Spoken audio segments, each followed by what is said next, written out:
This is Mission Control, Houston.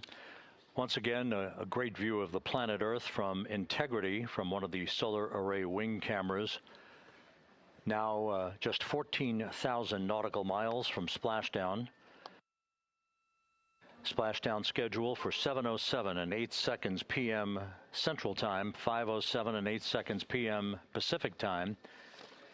At a point to the southwest of San Diego in the Pacific Ocean, where the USS John Murtha is on station and where recovery team assets are being deployed to the predicted splashdown site to complete the mission of Integrity's astronauts and their lunar flyby. With the Earth growing larger in the field of view, the next major milestone, just 1 hour and 13 minutes from now, will be the separation of the crew module from the European service module. Houston copies. The separation of the crew module will set the stage just 3.5 minutes later. One question. Go ahead. When I was looking at the BFS-SM SEP, it was the exact same time as our predicted SM SEP. Can you just confirm we don't need that to be a touch later?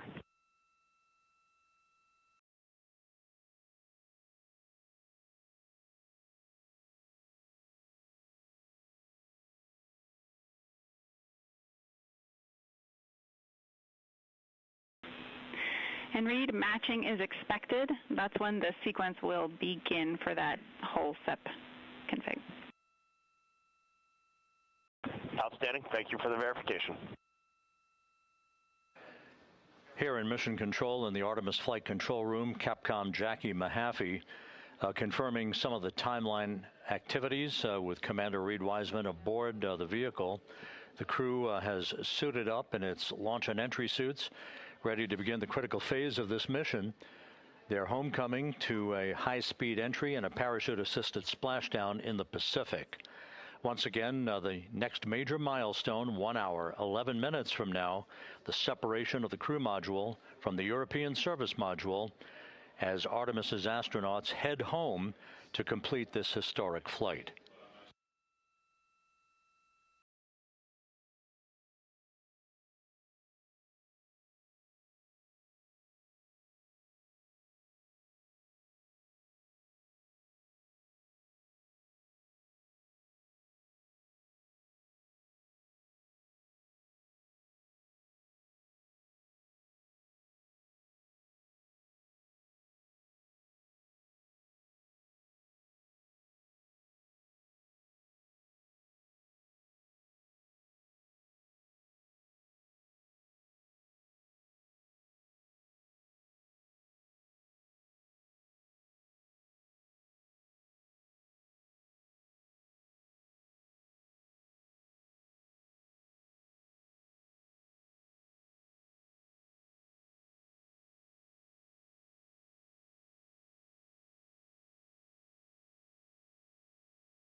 Artemis II mission is a test mission of the Orion space capsule.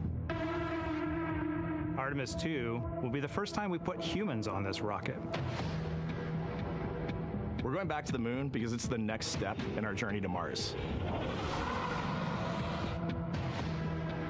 We were always going to the moon. Pushing ourselves to explore is just core to who we are. That's a part of being a human. And liftoff. We shall return. Continuing to test out every bit of Orion. Coming back to Earth, 7 miles a second. When humanity sets big goals, we can bring together genius from around the world. You have the best people on planet Earth putting this vehicle together. That's what's up.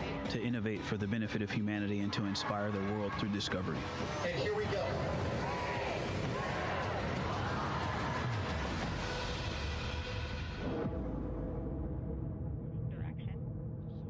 1972, 2:25 p.m. Eastern Standard Time. The Command Module America splashes down in the Pacific with Gene Cernan, Ron Evans, and Jack Schmidt aboard as the Apollo 17 mission came to an end, along with humanity's first series of expeditions to the moon.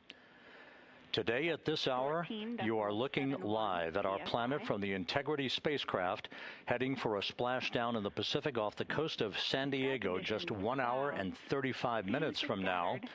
And good day from the Artemis Flight Control Room here at the Johnson Space Center in Houston, where the entry flight control team is on duty at this hour, led by Flight Director Rick Henfling, joined on console with the voice you'll hear talking to the crew throughout the course of the day. That is Jackie Mahaffey, second from your left. Everything has gone extremely well as we are closing in on the return of Artemis's astronauts from their flight around the moon and historic lunar flyby that will culminate with that splashdown in the Pacific off the coast of San Diego just 1 hour and 35 minutes from now. And with that, it's a good entry pad, and we can continue in the procedure. Integrity. You're looking at a live view inside Integrity.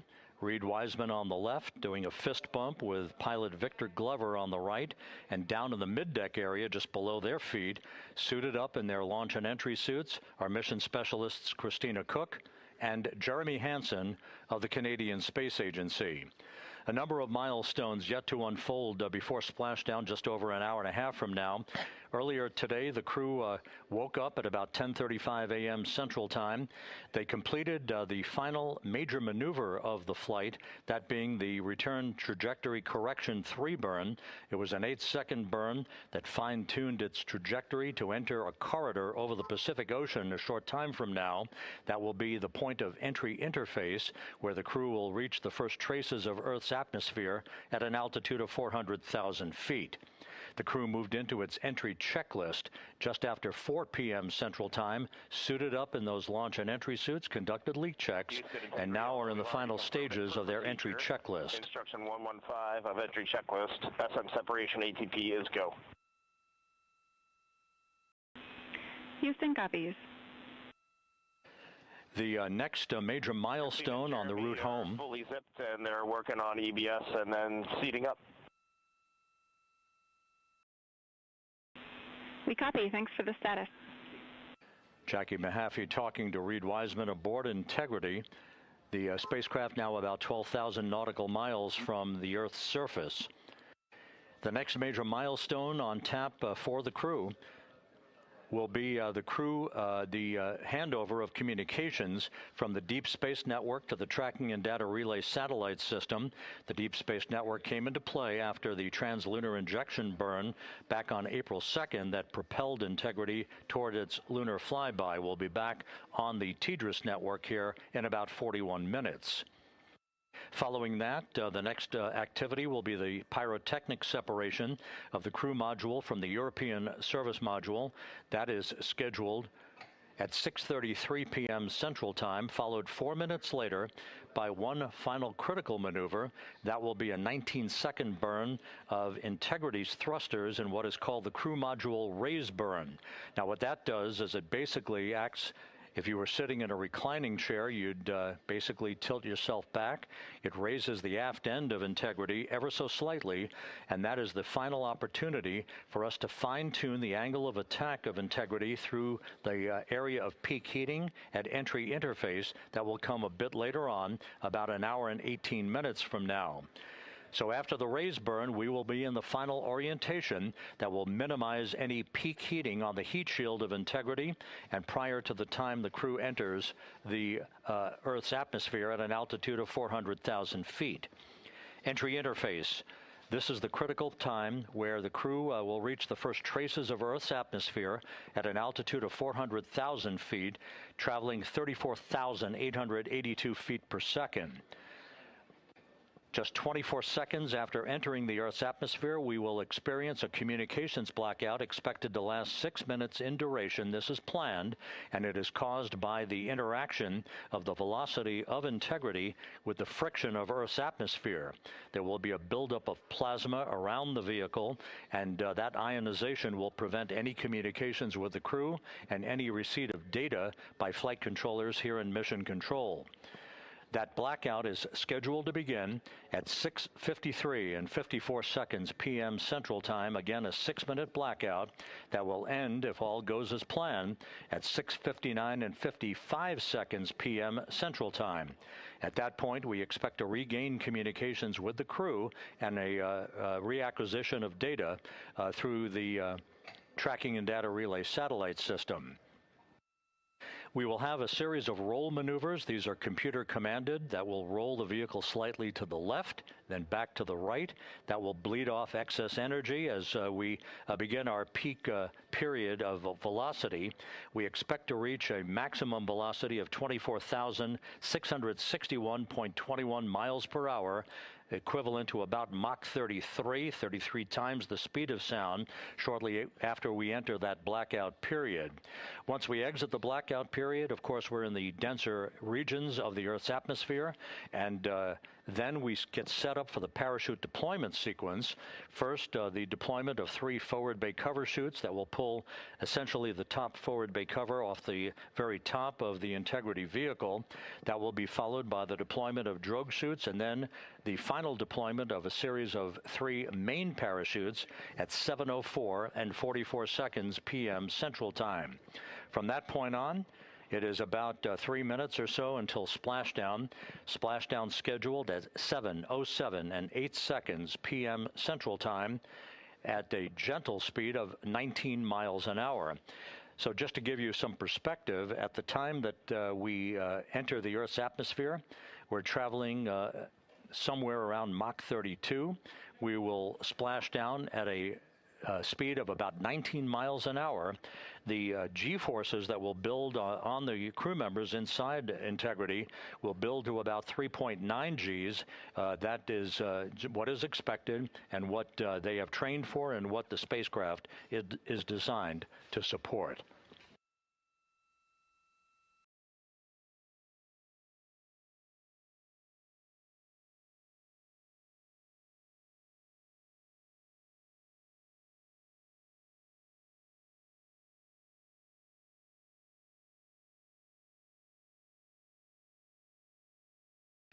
The latest weather forecast out in the recovery zone off the coast of San Diego is a go forecast from our meteorologists here at the Spaceflight Meteorology Group at the Johnson Space Center. And standing by on the deck of the USS John Murtha is my colleague from the Kennedy Space Center, Megan Cruz. Megan?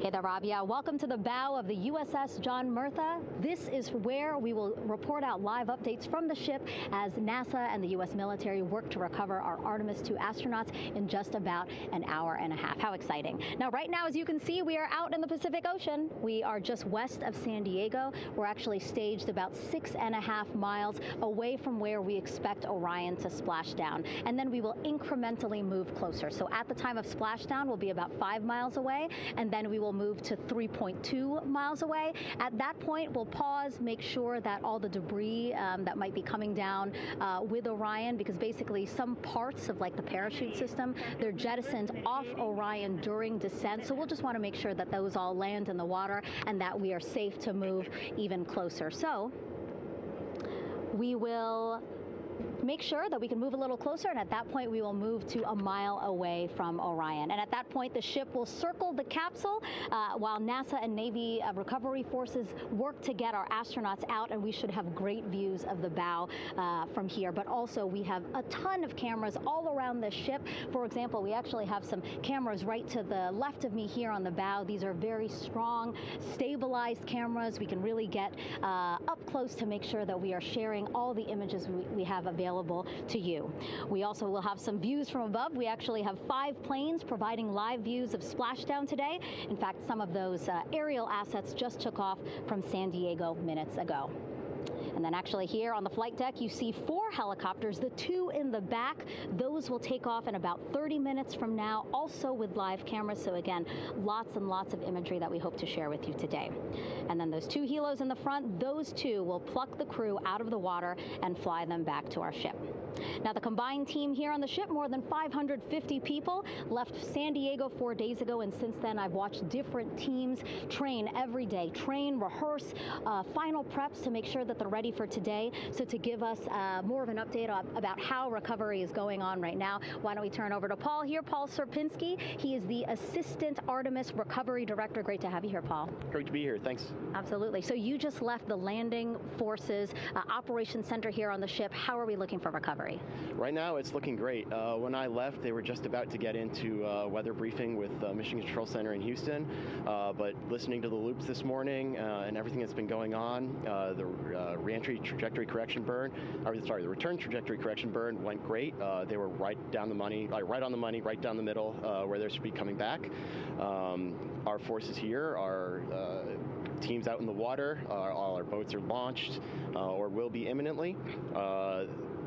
So yeah, it's just coming along great. Yeah. It's really nice to see. We did see some of those boats float behind us. We were hoping to give you a live view, but of course they floated right out of the camera shot as you came to us. But so basically the team right now here on the ship, basically like monitoring mode, but really things will pick up about 15 minutes after splashdown.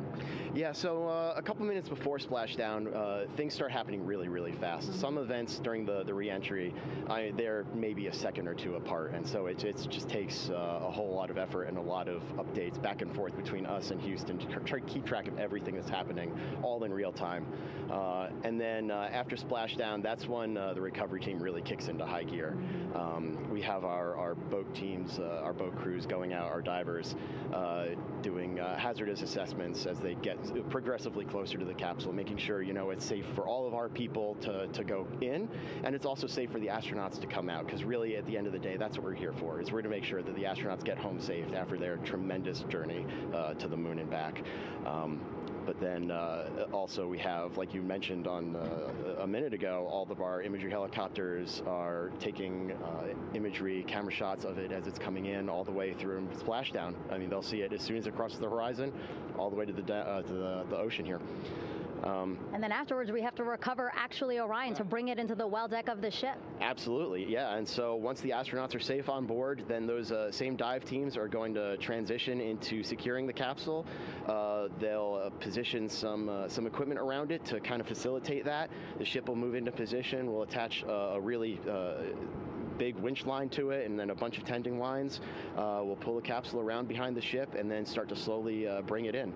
And then, Orion comes in, goes hard down, and everyone cheers. Great day. Great day, exactly. Lots to coordinate, a lot to manage. Basically, planning for this recovery, Artemis II recovery, started a month after Artemis I launched. That was the uncrewed test flight of the Space Launch System rocket, as well as the Orion spacecraft. That was November 2022, a month later, all the planning for this. How does it feel to be so close to welcoming our friends, our astronauts home? I mean, for the whole team, I walked around the ship this morning, just kind of visiting with a lot of people, a lot of groups, and just kind of get the feel of them. And everyone has that same kind of mentality. Everyone's excited. Everyone's thrilled to see all that work that we've been doing, like you said, for the last 3 years, since right after the last one came back till now. And some people even further back. Some of them go back a decade or more. So everyone is just excited, and they're ready. They're really ready for this. And just to be able to see our crew come back, that's going to be a thrill for everyone. How are you feeling? Are you ready? Is this something you ever thought you'd be doing? I'm ready. I'm excited. This has been the pinnacle of my career so far. It really has. I've seen a lot of firsts, a lot of lasts, but I can't think of ever topping seeing the first crew to go to the moon and back in 50 years, and to be here and be a part of that. And it's just a tremendous privilege. And on behalf of the whole team, I'm thrilled, and so are all of us. We're ready. Yeah, I definitely think that those words really embody how everybody on the ship is feeling. So thank you so much, Paul. I appreciate you being here. And so, Rob, we'll toss it back to you again. We will continue to join you with live updates from the ship as much as possible. Thank you, Megan. Back here at the Johnson Space Center, the entry team of flight controllers looking over the shoulders of Reed Wiseman and Victor Glover there on the flight deck of Integrity, and again just below their feet in the mid-deck area, if you will, Christina Cook and Jeremy Hansen of the Canadian Space Agency. They're in the final review of their entry procedures and all of the activities that will follow here very shortly in trip hammer fashion. We should note that after splashdown occurs, the flight control team here in Houston will be monitoring the orientation of the Integrity spacecraft. We are expecting it to splash down upright in what is called the Stable 1 configuration, with the top of the spacecraft pointed upward. Stable 2 would indicate that it is upside down in the water. Regardless of the orientation, there will be 5 inflatable airbags called the CMOOS system. That's the acronym for Crew Module Uprighting System. We are suit on complete.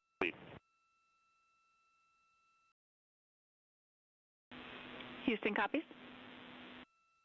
Reed Wiseman acknowledging that the final steps in suit donning are now complete for the crew. Leak checks have been completed earlier. The CMOOS system, those 5 inflatable airbags, will be inflated with helium. Those airbags will ensure that the vehicle remains upright. While that activity is going on, the flight control team here will be checking the systems on Integrity, also making sure that there's no leakage of toxic gas from the spacecraft.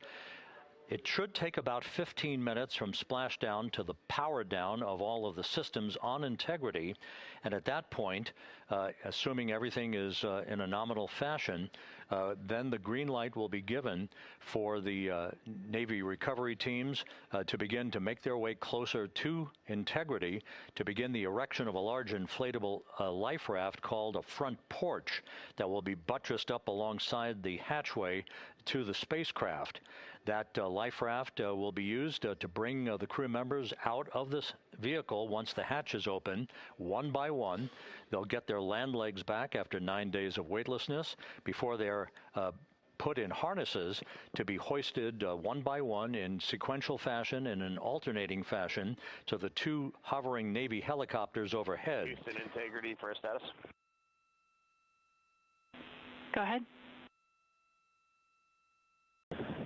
Seats 3 and 4 are connecting umbilicals. We're going to be stepping into leak check soon. 1 and 2 will be seated. 3 and 4 will be free float, and we'll configure EPROC accordingly.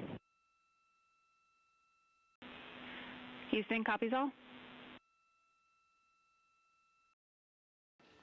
Reed Wiseman talking about the current procedures with the suiting of the crew members and subsequent leak checks, a final leak check for all 4 crew members. Everything is actually running a few minutes ahead of schedule. So once the life raft is inflated next to the Integrity spacecraft and the recovery teams have arrived alongside of the vehicle, the hatch will be open and the crew members will be brought outside into that front porch, as it is called, one by one. They then will be hoisted into the hovering helos overhead. And those helos then will turn around once the 4 crew members are on board, 2 for each helicopter, and will head back to the ship. That should be about a 10 to 15 minute transit. Once the helicopters land on the deck of the USS John Murtha, the crew members will be exiting those helicopters and brought into medical bay on the deck on the ship itself for comprehensive medical exams. They will spend a period of time yet to be determined on board the USS John Murtha before they are flown by helicopter to the shore in San Diego, to the San Diego Naval Air Station, and ultimately will board a NASA jet for the flight back to the Johnson Space Center here in Houston. Just to recap some of the key times that are coming up, we are expecting the separation of the crew module from the service module just 43 minutes from now. That is expected to occur at 6:33 p.m. Central Time, 7:33 p.m. Eastern Time. That will be followed just 4 minutes later by the crew module raise burn, the use of Integrity's thrusters one final time in a 19-second burn to slightly tilt the vehicle up into the correct orientation or angle of attack to ensure that it enters the Earth's atmosphere at the right angle, if you will. That will help deflect the buildup of heat against Integrity's heat shield. This was a deliberate move, a change in the procedures from the Artemis I mission that resulted in unexpected char loss on the Avcoat heat shield that had not been intended based on the entry trajectory for the Artemis I mission. What we're doing is we deliberately changed the trajectory of the entry from a skip entry that was about a 3,000-mile transit across the Pacific Ocean. We are expecting now from entry interface to the point of splashdown to have a range of just 1,701 nautical miles, and that in of itself will reduce the exposure time of heating on the heat shield of the spacecraft. Once the raise burn is complete, then the stage is set for entry interface at 6:53 and 31 seconds p.m. Central Time. That means that Integrity will be entering the Earth's atmosphere at an altitude of 400,000 feet, traveling at about 34,882 feet per second, heading for its splashdown site off the coast of San Diego, as you just heard from Megan Cruz on the deck of the USS John Murtha. Splashdown once again under those 3 main parachutes is expected at 7:07 and 8 seconds p.m. Central Time, 5:07 p.m. Pacific Time, 2.5 hours before sunset. The actual total distance traveled for Integrity from launch to splashdown is estimated at 694,481 statute miles. Now that includes the first high elliptical Earth orbit following launch that enabled Integrity to move to 43,000 miles above the Earth at its apogee, and enabling a 24-hour period of systems checkouts before the flight control team here and the mission management team gave approval for Integrity to conduct its translunar injection that propelled it on its way to the moon and its historic lunar flyby.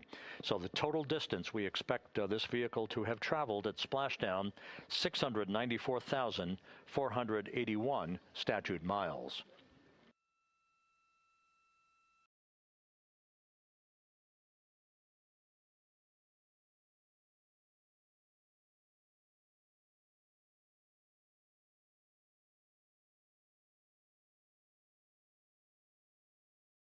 With everything proceeding on track and on time aboard Integrity, the vehicle system is in excellent shape as the Earth grows larger in the field of view.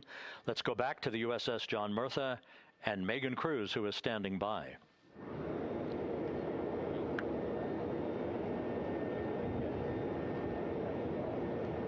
Hey, yeah, Rob, welcome back. Again, we are out in the Pacific Ocean, staged just about 6.5 miles from where we expect Orion to splash down now in just over an hour. How exciting, and the weather awesome conditions here. I know you see some wind blowing around my hair, but really nothing to speak of when it comes to having to recover our astronauts, as well as no waves here, really. So yeah, we're expecting a really great day. Also, hopefully, some really great views. You can see behind me that some of the clouds are starting to break up, so that's really exciting. And now, of course, this ship has a lot of people ready and excited to welcome our crew back home, including Dr. Rick Schuring here. He is a NASA flight surgeon. Great to have you here, Rick. You too, Megan. It is a blessing to be out here this day with our teams. We've trained 3 years for this nonstop with the U.S. Navy and along with EGS, and we've so looked forward to this day. And you know, just by God's grace, everything's parting, the skies and everything. The crew's doing great. Looking forward to coming back, and our teams are ready. So this is one of those days you've dreamt about, and now it's finally here, and we're ready, and just thankful to be a part of it. Yeah, and you play a really integral role. When was the last time you spoke to the crew, and how are they feeling in this last hour before splashdown? Sure. Yeah, so the crew woke up. When they splashed down, they will have woken up about 8.5 hours ago.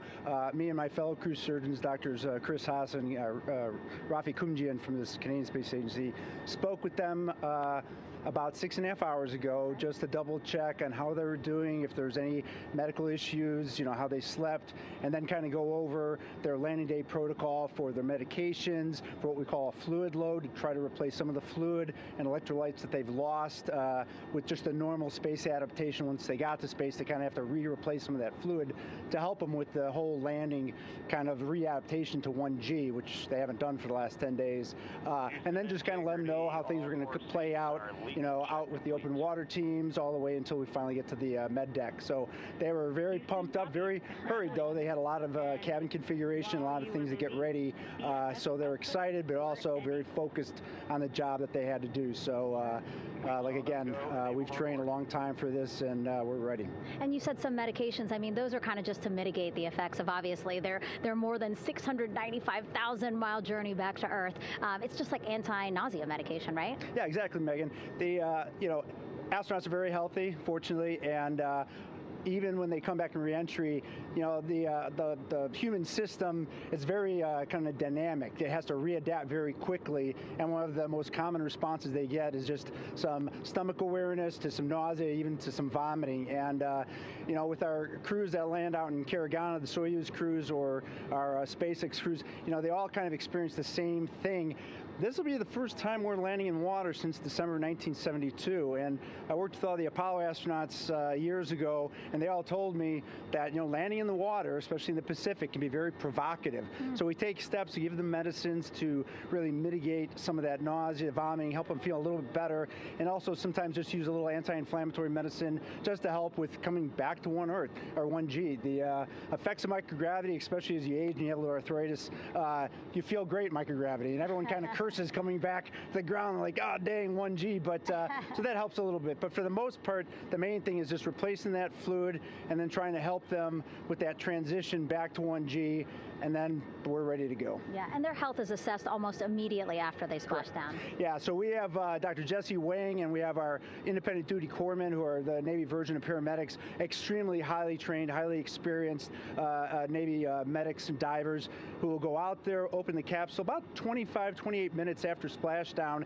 and do the first initial assessment. So Jesse and his team will go out there and look at each crew, kind of do their assessments, get vital signs, report back to Drs. Haas and Kumji and I back in the med bay, let them know how they're doing, and then you know, if they've got the normal kind of space adaptation kind of things, we expect that they're good to go on that. If anything, you know, didn't go the way we want, they're all prepared for that as well. And Jesse and his team, I mean, you know, this is their full-time job, taking care of, you know, sailors and folks who might be injured. We don't expect any injuries, but coming back, you know, going 25,000 miles an hour down to, you know, 20, you know, miles an hour is still a dynamic process. I've heard it described as, you know, kind of like a car crash. And then the crew will be ready to go, and Jesse and his team will make that transition to get them out to the front porch, do assessments on them again, call it to our med bay, and then once we have that and they're all good to go and the crew's feeling okay, we'll hoist them up in the helos, It's about a 3-minute flight back to the flight deck, and that's where me and the astronaut chief Scott Tingle will actually meet them. I'll get eyes on them, make sure they're all good, just take very slow transitions, and then one by one we'll either get them out with the SMTs, the SAR med techs under each arm, just kind of just walk them very slowly to med bay, which actually helps them acclimate back to 1G. Or if they really don't have their sea legs back yet, then we might put them in what we call a stair chair, which will be right behind them, and then just very slowly kind of get them back into med bay to start our full assessments for the team. Yeah, so a really great team here to support them as soon as they get back, and also all throughout the mission, of course. You talked a little bit about this, but obviously, we have seen astronauts return from the International Space Station for over 25 years, so we kind of know that that journey, how it affects the body. But yes, we're talking about humans returning from the moon for the first time since 1972. How is this different from your perspective? So it's different in one very significant respect. On Apollo, for exercise, they had something called the Apollo Exergenia, which was basically just a little canister with some ropes, and they would have some resistance and kind of do that. And the Apollo astronauts really liked that. They liked the ability to exercise, because you decondition from a musculoskeletal standpoint, you lose your strength and your stamina very quickly. We had something called the Orion flywheel, which was able to impart much greater loads in terms of resistance, so they're able to do squats, deadlifts, different things, not dissimilar to what the ISS astronauts do, but with a lot less room to do it. And they also did rowing activities for cardiovascular health, and the crews loved it. But for the lunar crews, the future lunar crews, maintaining that physical conditioning, which our astronaut strength conditioning rehabilitation specialists, affectionately known as the ACERs, back in Houston, really work hard to get them in the best shape they're going to have to be in to get to the moon. That device hopefully will maintain that. And Apollo only had about a 4.3-day journey to the moon. Our astronauts are going to have about a 10 to 14-day journey. Right. So maintaining that physical fitness, that strength and stamina is going to be crucial for the success of being able to do those very physically demanding lunar EVAs. Right. So we're very excited about what the astronauts have said about the device and what they have to say about the role exercise plays, going to the moon. And also the mental benefit. Sure. They just really like sweating, breaking the sweat, and actually just feeling like they're just getting a workout. Right. Thank you so much, Rick. I really appreciate it. I know they're going to be in good hands, so we'll let you get back to it. Thank you so much. Megan, thanks for the time. Back to you, Rob. Okay, Megan, back here in Mission Control in Houston, everything is moving along in order. This view of Reed Wiseman on the left, Victor Glover on the right. We have good suit leak checks. Everything aboard Integrity is in excellent shape. The vehicle, with the Earth growing larger and larger in the field of view, we're now just about 8,200 nautical miles away from Earth and closing in for a splashdown just 1 hour and 5 minutes from now.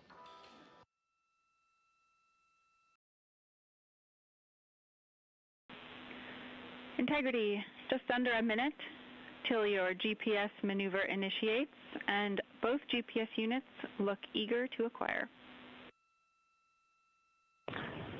Outstanding. Seats 3 and 4 are working on seat strap in now.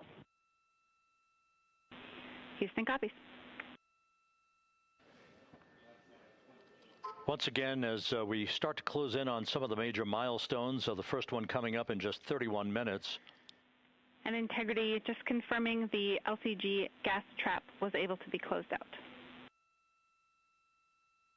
Affirmative. Copy. Crew module, service module separation scheduled just 31 minutes from now. The key point of interest, of course, will be the performance of Integrity's heat shield during its high-speed entry back into Earth and the peak heating that is expected around the spacecraft of some 4,000 to 5,000 degrees Fahrenheit. On Artemis I, as I think most folks know by now, we flew a trajectory known as a skip entry, in which we performed an initial dip into the atmosphere to bleed off some energy. Then we skipped out of the atmosphere and dipped back into the atmosphere before splashing down in the Pacific. But after the mission was over with, we noticed unexpected liberation of some of the charring effects on the heat shield known as AVCOAT. Before the flight, we had an opportunity to sit down and talk with Entry Flight Director Rick Henfling to get a perspective on what this all means and how the mission was redesigned to try to protect Integrity's heat shield to a higher extent. Let's take a look at that interview. Returning from the moon is a lot different than deorbiting from low Earth orbit. When we return from the moon, we expect to achieve velocities upwards of 36,000 feet per second. And in order to slow down to a nice, graceful splashdown in the Pacific Ocean, the flight crew is going to experience between 3 and 4 times the force of Earth's gravity. On Artemis I, pressure buildup inside the char layer of the heat shield resulted in the char losses we saw. NASA established a Tiger team whose job was to investigate the cause of the problem and then make recommendations on how to fly the Artemis II mission safely and successfully. And so for Artemis II, we are going to fly a profile that ensures the spacecraft will not see that same type of pressure profile. And so the char losses seen on Artemis II will not be like the ones that we saw on Artemis I. Rick Henfling indicated that the orientation of the spacecraft and the shortening of the distance of transit to the splashdown zone from the point of entry interface when we reach the top of the Earth's atmosphere, which will be coming up at 6:53 and 30 seconds p.m. Central Time, should do the trick in minimizing the deleterious forces against that heat shield that were noticed on the Artemis I mission. And we think we see a beautiful sunrise over the west coast of Australia.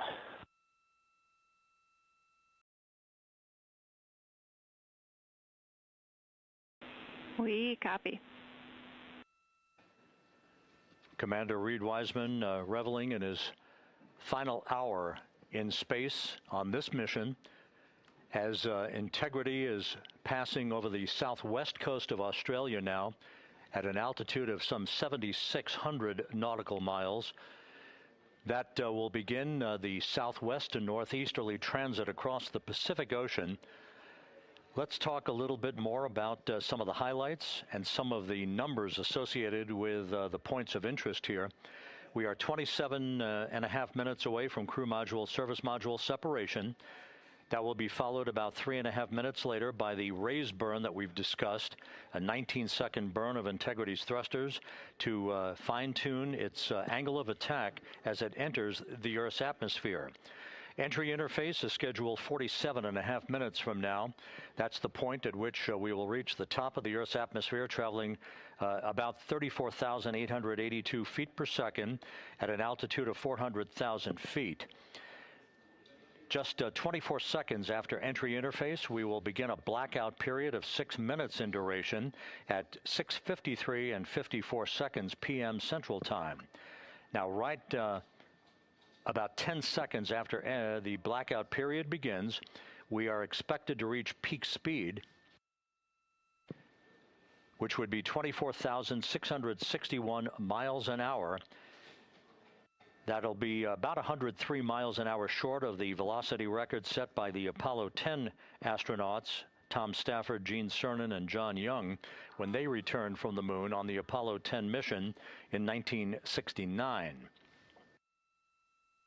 That blackout period is expected to last 6 minutes in duration. At 6:54 and 52 seconds p.m. Central Time, we'll reach our peak heating period of about 4,000 to 5,000 degrees while we're in a communications blackout from Integrity and its astronauts. That blackout should end at 6:59 and 55 seconds p.m. Central Time, at which point we expect to regain communications with the crew. Capcom Jackie Mahaffey here in the flight control room will be talking to the crew, calling them, and we'll await a response from the crew as they come out of that blackout period. And at that point, their altitude will be just 157,000 feet above the Earth, traveling at 13,000 feet per second with a range to splashdown of just 147 nautical miles. From that point on, the next key series of events will be the deployment of a series of parachutes that we discussed before. First, the forward bay cover chute deploy that will pull the forward bay cover away from the top of Integrity, followed by drogue chute deploy, and then the main chute deploy that's expected at 7:04 and 44 seconds p.m. Central Time. That will begin the gentle descent of Integrity towards its splashdown at just a velocity of just 19 miles an hour and that will begin the recovery operations that you just heard Megan Cruz discuss with her folks on the USS John Murtha. All of Integrity's systems in great shape. The crew is suited up. Leak checks complete as we stand by for the next major milestone, which will be the crew module service module separation just 24.5 minutes from now.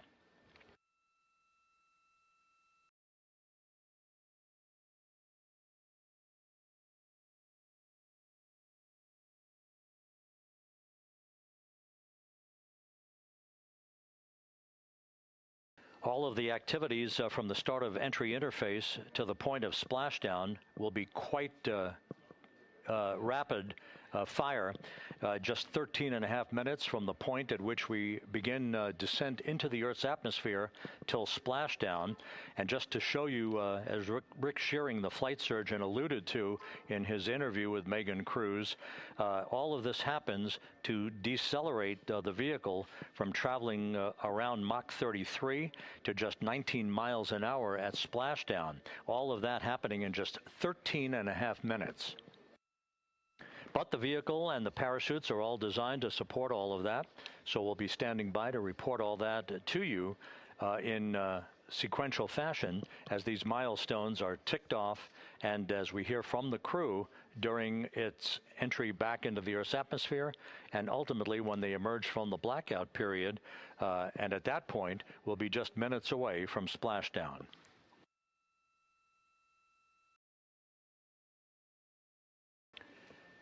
So with all of those preparations ongoing, we can return here briefly for another report from the USS John P. Murtha and Megan Cruz. Megan?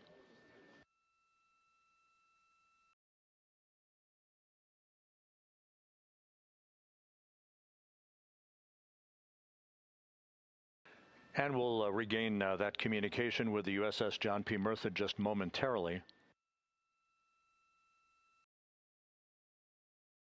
In the meantime, everything is on track aboard Integrity, the flight control team here in Houston, led by Entry Flight Director Rick Henfling.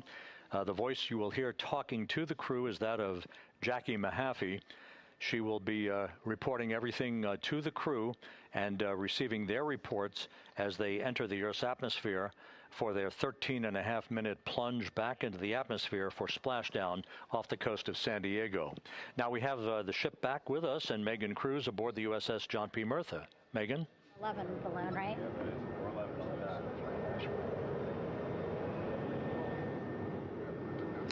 Hey, Rob, yeah, the excitement is really building here on the ship. I'm watching right now one of the weather balloons being lofted up from the ship. Again, weather balloons, very important for us to make sure that we are tracking the right kind of weather and also the data that's needed for what's called our Sasquatch team. Again, it's a team out of NASA that basically makes sure that the debris that comes off of Orion, again, some of those pieces of the parachute system, make sure that they don't fall on us here in the sea, and also our aerial assets, our folks in helicopters. So watching that float away right now. But with me right now is Captain Eric Kenny.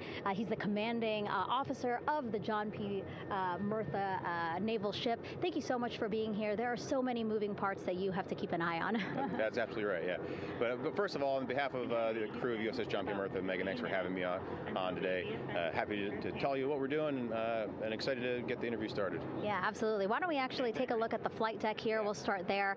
Basically, we also, while watching this weather balloon float away, we noticed all 4 helicopters leave the flight deck. We now have an empty flight deck. We had 2 imagery helos as well as the 2 crew helicopters that will go recover the crew. This is just one of the many things that, again, our ship of 550 people, it's something that you oversee as commanding officer. Yeah, absolutely. Every commanding officer, I would say really every naval service member, our priority is always safety. And as the commanding officer, I take that as one of my primary roles here on board. Mission accomplishment is important, safety always. So my day really has, I would say my message to the crew has sort of changed over the past 24 hours. As we're leading up to today, we've been building up the excitement and motivating the team for the training that we've executed. But really over the past 24 hours, now I'm trying to get us to slow down a little bit. Trust our training, right? Don't believe all the hype. Don't believe everything that's going on. Just let's trust what we've done to get to this point, and if we do that, we'll be successful today. And also part of the big success is obviously the coordination between NASA and the U.S. military. How does it feel being able to support the human space program we have? Yeah, I mean, since 1959 with Mercury, Gemini, Apollo, the history between NASA and the Navy has been in lockstep. But like any other skill, if you don't practice it regularly, that skill atrophies. So we've had a few decades off from that. But, over the past 4 or 5 years, really with this ship over the past year, we've constantly trained and working for this moment right here. Building up the hype, but to get to this point today, to be able to trust in all the training we've done. We've worked with, working with NASA, the Air Force, the medical team, dive team. You want to talk about high-performance organizations coming together, working in unison? We are seeing that here on board the USS John P. Murtha, and I can't be more proud of all the work everyone's doing. Yeah, you had some great words this morning saying just that, again, that it's really nice to see everybody working together and so excited. I mean, you just became the commanding officer of this ship back in February. How does it personally feel for you to be a part of this historic moment today? Yeah, I mean, first and foremost, I'd say any opportunity to command any warship in the United States Navy is a tremendous honor. It is a pinnacle of any naval officer's career. That being said, as my change of command was approaching, and I realized that Artemis was going to be in the window here, to say that I'm humbled and honored to be here is an understatement. What really just excites me is the opportunity to see this crew, who has been training so hard over the past year plus, come together. It is what inspires me. Listening to NASA and the ownership and pride they take. They make my crew better. I think we're making NASA better together. That synergy is something that I'm happy to see and hopefully take forward with me in my career. Yeah, it's all about partnerships. We couldn't do it without you, and we couldn't have gotten to the moon without our international partners as well. So thank you so much, Captain. It was really great to have you here today. Thanks, Megan. Awesome. All right, Rob, back to you. Thank you, Megan. Back here in Mission Control in Houston. We just had a quick view of the crew. We'll get that view back, and there they are again. Here in Mission Control, the entry team of flight controllers led by Rick Henfling and Jackie Mahaffey serving as the spacecraft communicator. We have just handed over communications links from the Deep Space Network that we communicated with the crew through from the time of the translunar injection burn back on April 2nd. We've just handed back to the Tracking and Data Relay satellite system as we prepare for the crew module service module separation that will take place just 17 minutes from now. With the Earth looming in front of Integrity as it barrels back for a splashdown of the Pacific just 50 minutes from now, we're just 5,700 nautical miles from splashdown. Just one other quick note about the comparison from the Artemis I entry profile to the Artemis II entry profile and how that is serving as an extra layer of protection for Integrity's heat shield. The Artemis I entry had an entry range of some 3,178 nautical miles, a very long downtrack, and a very longer period of exposure to heat loads than we're experiencing tonight. It also had that skip entry profile that we discussed earlier, dipping into the Earth's atmosphere, then back out, then back in. It was about 20 minutes of exposure. Integrity, Houston, comm check on TDRS. Jackie, we have it loud and clear on TDRS. We have you the same. And there's one of the weather balloons being deployed from the USS John P. Murtha.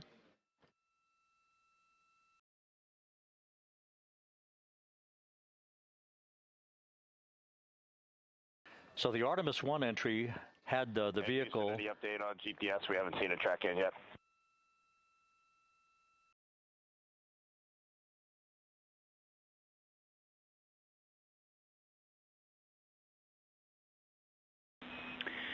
Reed, we are watching. We are starting to get into the window where they may start acquiring, so should be within the next 10 minutes. Okay, sounds good. We're holding at step 17 and getting ready for CM RCS hot fire.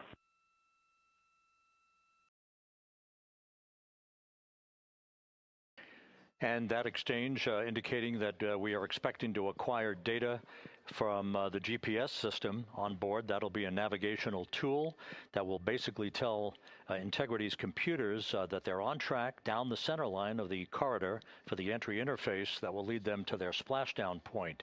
Once again, the Artemis I entry exposed the heat shield for about 20 minutes of peak heating. For Artemis II, we're going to reach a downtrack distance of 1,701 nautical miles from the point of entry interface, with just 14 minutes of duration.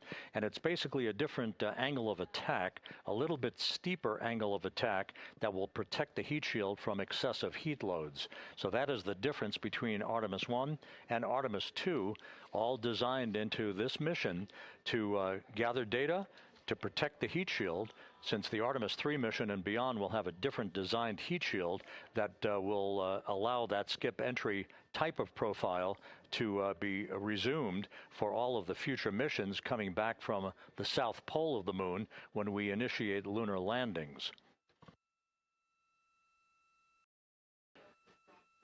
So we've handed over to the Tracking and Data Relay Satellite System. That's where we'll have communications for the rest of the flight. Just to give you some time hacks here, we're 13.5 minutes away from crew module, service module separation, and just 17 minutes away from the raise burn, that 19-second firing of the thrusters that will basically be the final fine-tuning of the angle of attack for Integrity as it enters the Earth's atmosphere.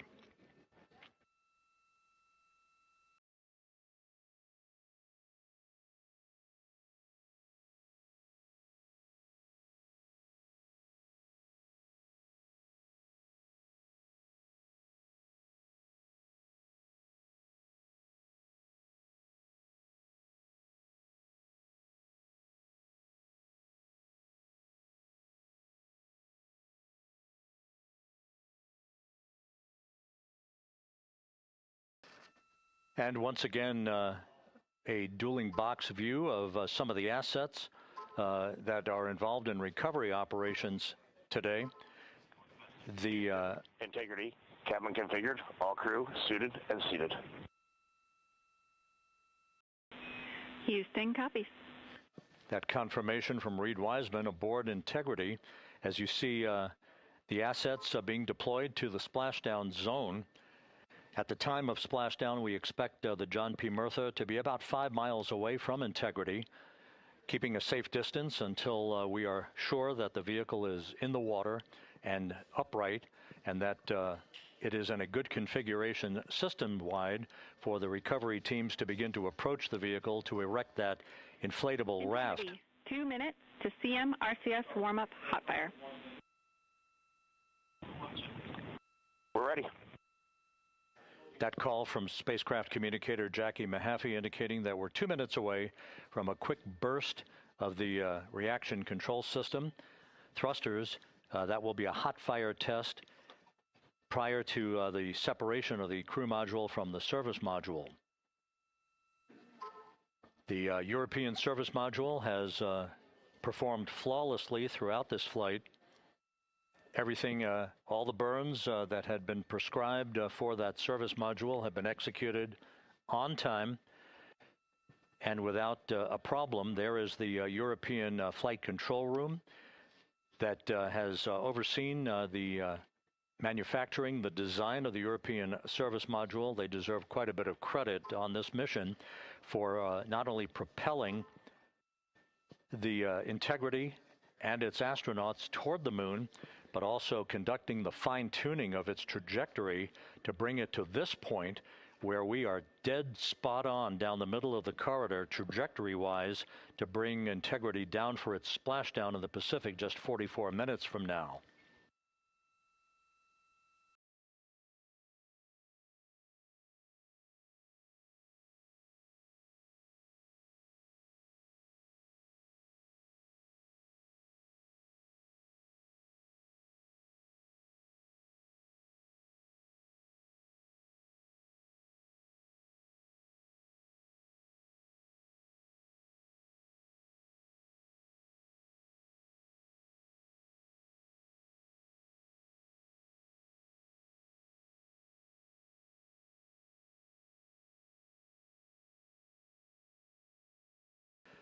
What you're looking at is a computer-generated visualization based on real-time telemetry from Integrity. Currently traveling about 16,000 miles an hour.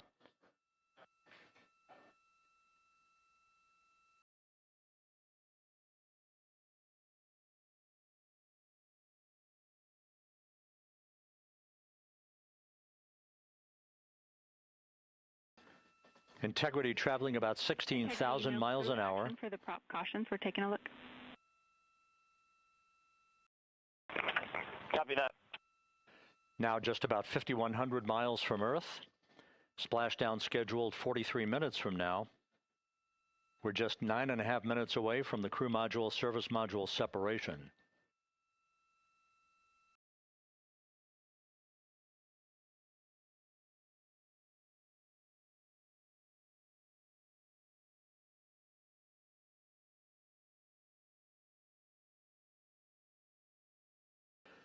We are confirming. Integrity, we are assessing details, but so far looks like a good hot fire. Looks good on board, Jackie. Thank you. And Jackie Mahaffey took the words out of my mouth. I was just about to say that we had a good hot fire test of the thrusters in advance of the crew module service module separation that's coming up just 8.5 minutes from now.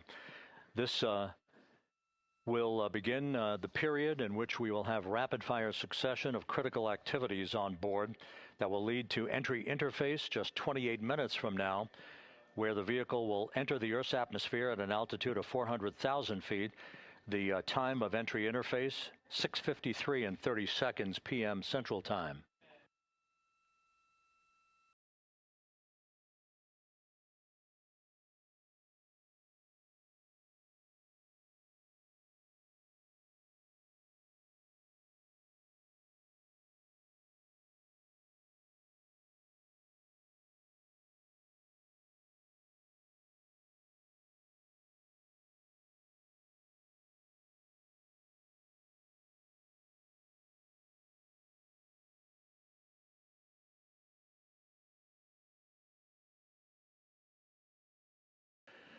Integrity's astronauts were awakened at mid-morning to begin their entry preparations. And propulsion officer now reports a good hot fire test in preparation for the crew module service module separation.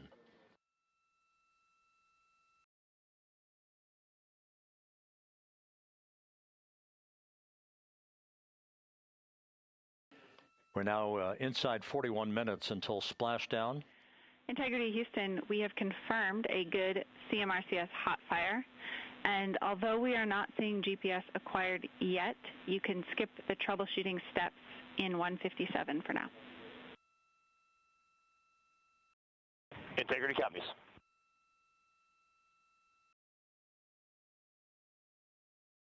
That GPS discussion indicating that we will be acquiring navigational data for Integrity through the Global Positioning System equipment on board. We just don't have it yet, but we will. All of Integrity's systems are in great shape to support its high-speed entry into the Earth's atmosphere. It, once again, will reach a peak speed of 24,661.21 miles an hour. Your call, GPS. We at least have GPS 1 looking good on board.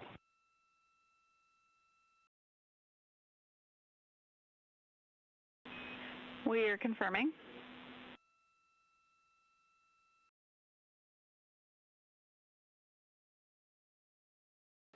The guidance, navigation, and control officer here in Mission Control confirming that we have good lock on GPS data. We are on a communications link now through the tracking and data relay satellite system.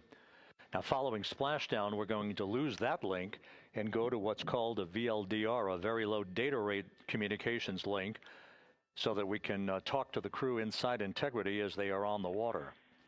Integrity, confirm we do see good GPS. We do too, especially GPS 1 is accepting in nav channels 1 and 3. That GPS data is basically telling Integrity's onboard computers its position relative to the Earth, but its trajectory and its orientation according to flight dynamics, and the guidance, navigation, and control officer is spot on. We have now armed the pyros for the crew module service module separation coming up less than 5 minutes from now.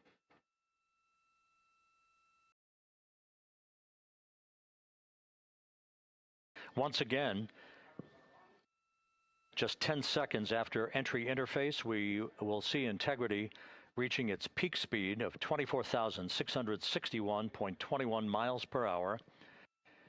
That will be just seconds before we begin a 6-minute blackout period. Integrity, Houston. Your vehicle is in a good config for CM-SM SEP and go for CM raise. Houston, we see the same on board and copy go for CM raise.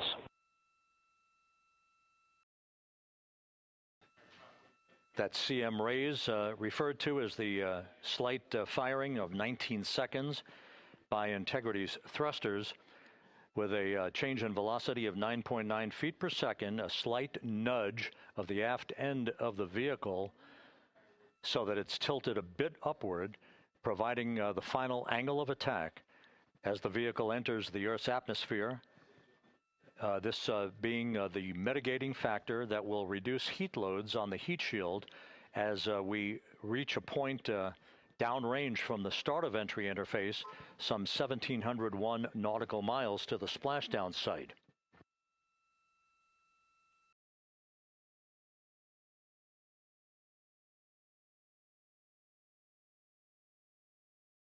Integrity systems in excellent shape. We are currently 3,300 nautical miles left in this mission. Splashdown scheduled 36 minutes, 39 seconds from now.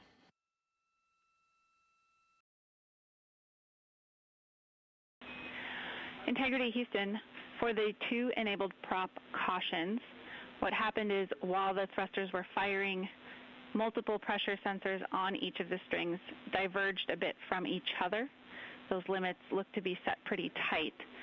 We think it could happen again when the thrusters fire in the future, so we are going to suppress those messages. We concur with suppress, not inhibit. Thank you. That exchange between Jackie Mahaffey, our Capcom for tonight, and Reed Wiseman aboard Integrity, indicating basically to ignore sensor data. All of Integrity's systems are in good shape.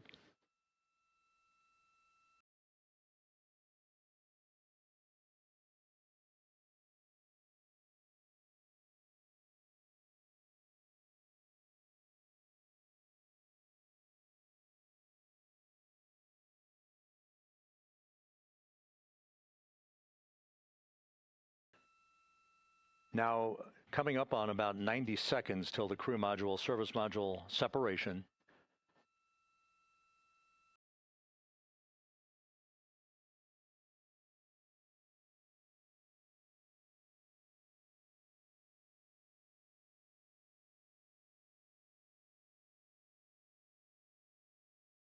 All quiet here in Mission Control as we enter the most critical phase of the completion of this flight. All of the preparatory activities leading up to the vehicle entering the Earth's atmosphere just 21 minutes from now.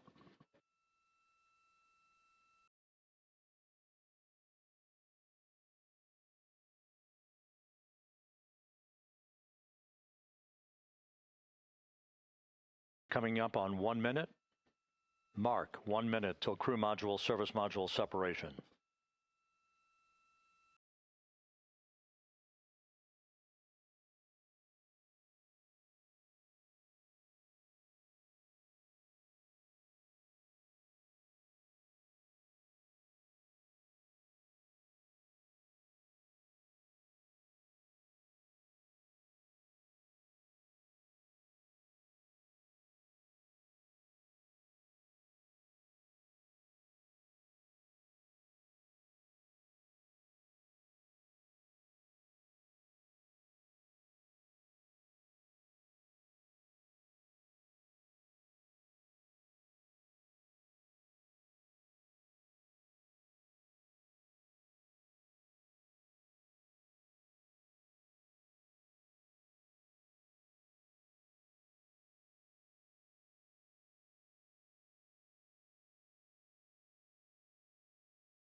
And we have confirmation of crew module, service module separation, and a great view, albeit momentarily. Houston, good step on board. Houston copies and concurs. The European service module now separated from Integrity, a job well done. Integrity, no action for the 4 CDH cautions. Those are SM related, not applicable. Integrity.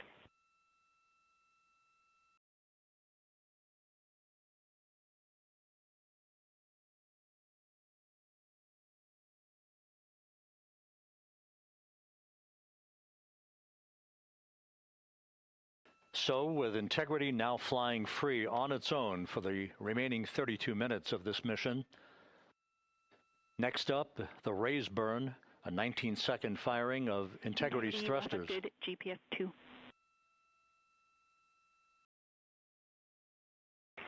Integrity copies, good GPS 2. Coming up on the 2-minute mark until the raise burn. Again, this is the final tweaking of the orientation of Integrity to put it in the right angle, if you will, the angle of attack that it will fly in during its entrance into the Earth's atmosphere. Entry interface now just 18 minutes, 25 seconds away. This is a visualization, but driven by real-time telemetry.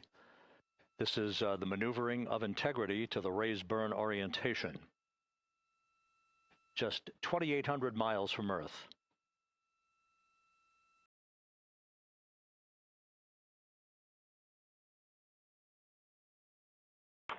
Houston, we got a great view of the European service module out the window with the sun hitting the side and the solar rays and the NASA worm right there. It's a beautiful looking machine. Roger.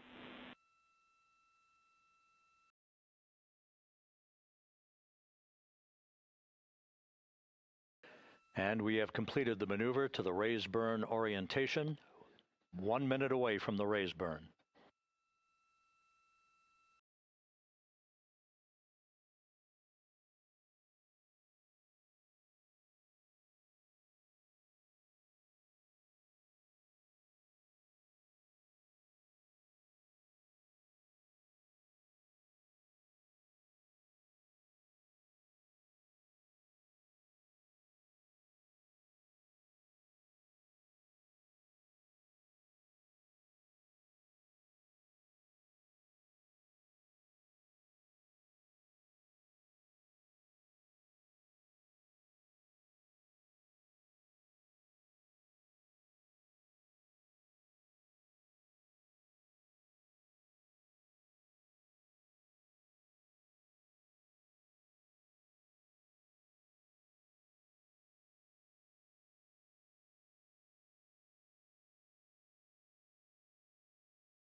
And the crew module raise burn is underway, a 19-second firing of the thrusters, and we have a completion of the burn.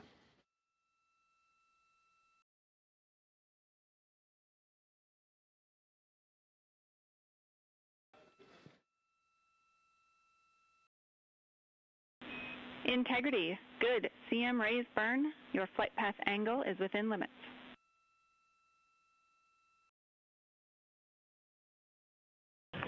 Integrity copies. Looks good on board, Jackie.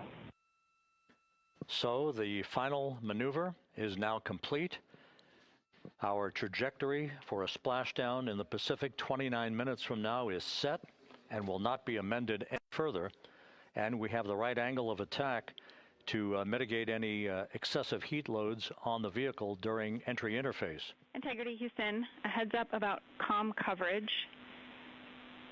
When you perform the 180 roll, for the first minute or so in that attitude, we expect about a minute LOS. We copy.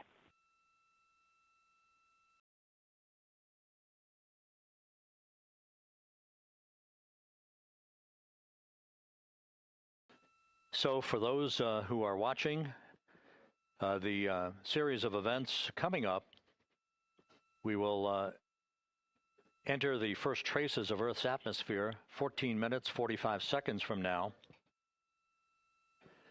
6:53 and 30 seconds is what is pegged for entry interface at an altitude of 400,000 feet, traveling at approximately 34,800 feet per second, range to touchdown or splashdown 1,701 nautical miles.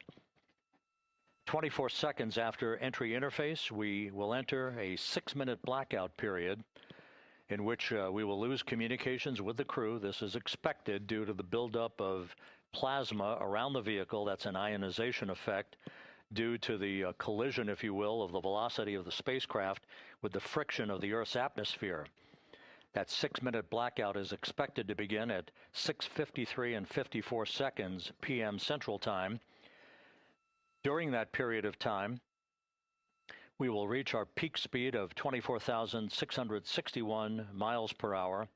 That comes just short, based on unofficial data from the flight dynamics officer right now, will come just short of the velocity record set by Apollo 10 of 24,791 miles per hour in 1969.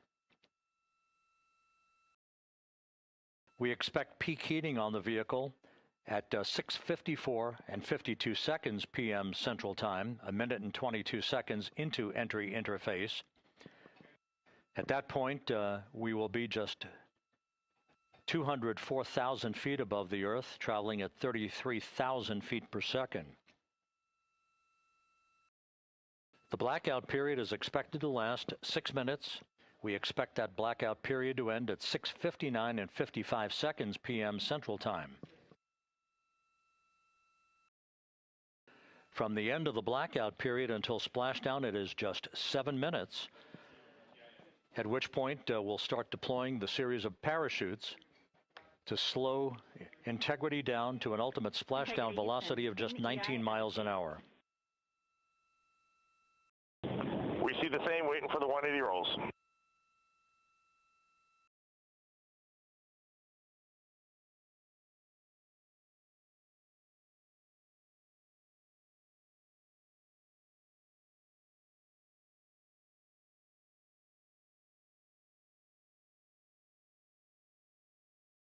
The parachute deployment sequence, once again, will come in several segments, but in rapid-fire succession. And we have a great view of the moon out window 2. Looks a little smaller than yesterday. Guess we'll have to go back.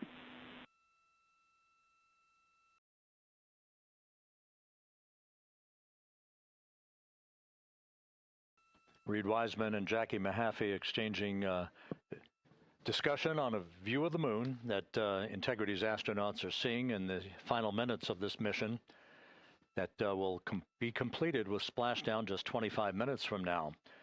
3 forward bay cover parachutes will be used to pull the forward bay cover off the top of the vehicle.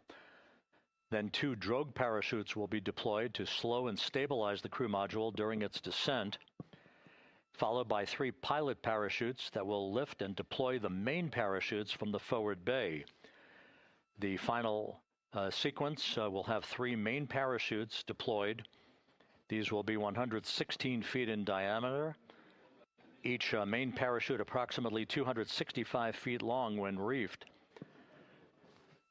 The parachutes will ultimately slow Integrity down from its peak speed of almost 33 times the speed of sound to a gentle 19 miles an hour at splashdown.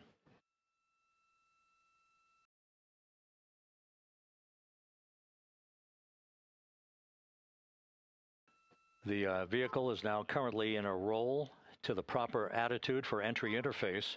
Our trajectory is right on according to flight dynamics.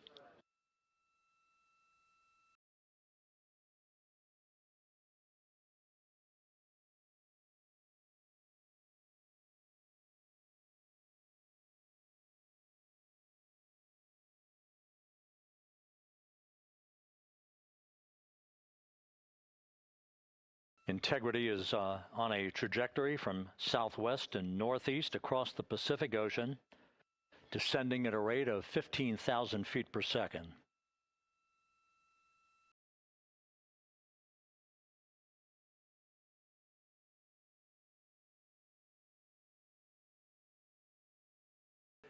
Range to touchdown 4,300 nautical miles, all the systems in excellent shape.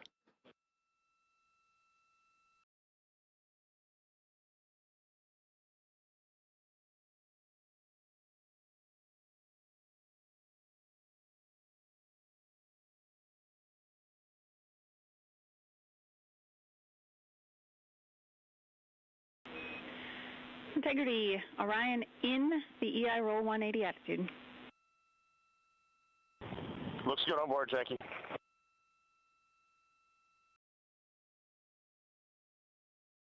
This view out of one of Integrity's windows. We had a call for 3 good baros. Those are barometric pressure sensors that feed altitude and rate of descent information to Integrity's computers that will trigger the parachute deployment sequence. We are less than 9 minutes away from entry interface, 22 minutes from splashdown.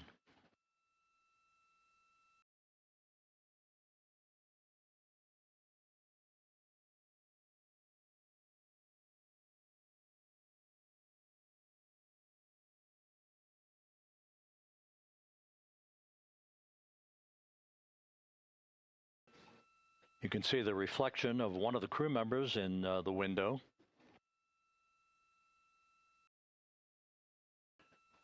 Out in the Pacific, the weather conditions remain go. Just a few clouds, some scattered clouds, winds at 10 knots, wave heights just about 4 feet. A gentle day in the Pacific for the homecoming of Integrity's astronauts.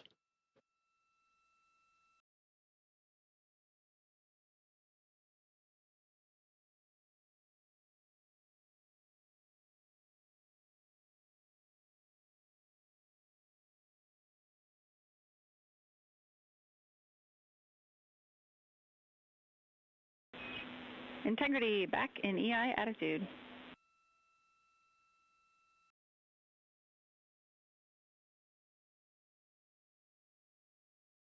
We see the same on board, Jackie.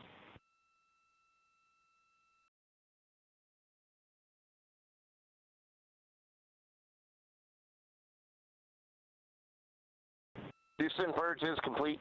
Crew and vehicle are configured for entry. Houston copies. And we're in step 37, transferring nav state to BFS.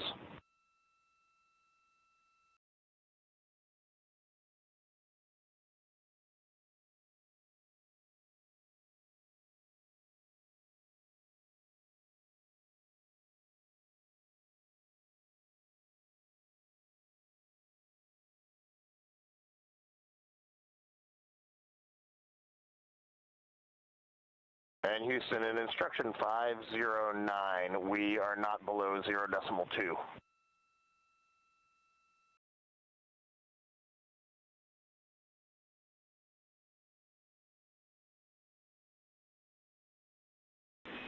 Integrity, no action required. Integrity.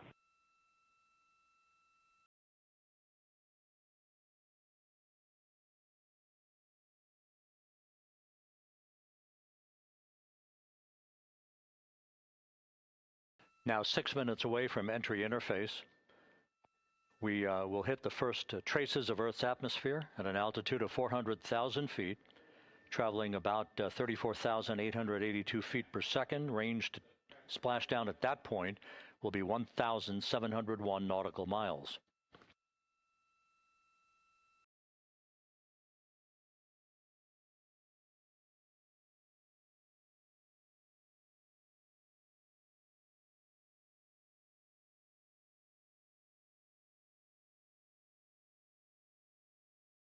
And once again, just a reminder, some 24 seconds after entry interface, we do expect to lose communications with the vehicle and the crew during a 6-minute blackout period when a plasma shield will build up around the spacecraft due to the ionization, due to heating effects.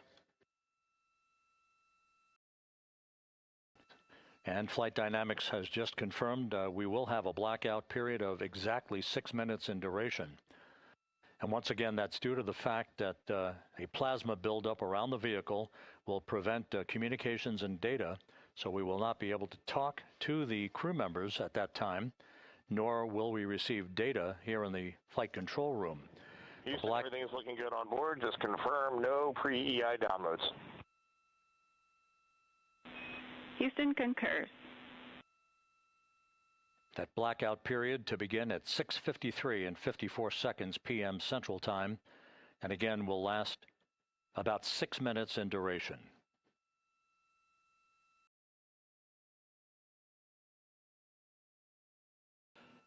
We're 4 minutes away from entry interface.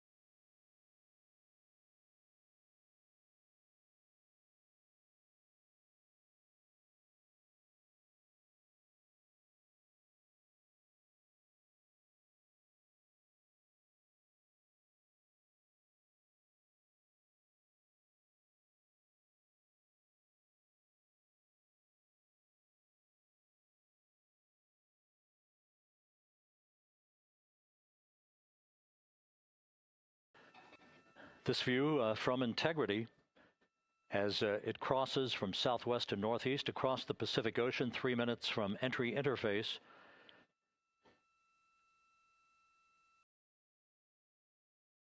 "16.5 minutes till splashdown."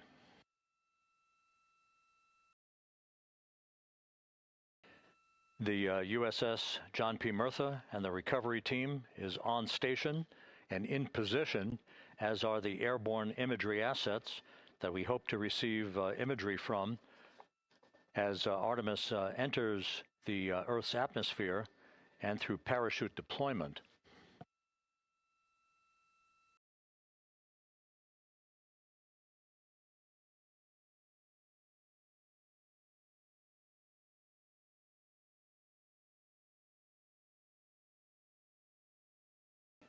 All of Integrity's systems are in great shape. The crew is ready to complete its mission just 15.5 minutes from now.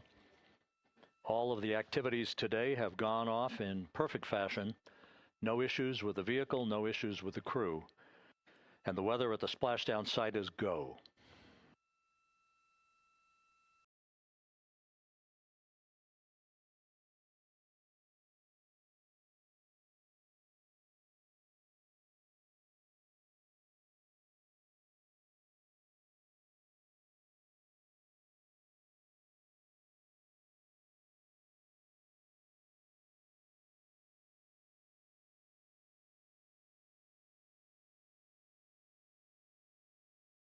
Coming up on 1 minute until entry interface.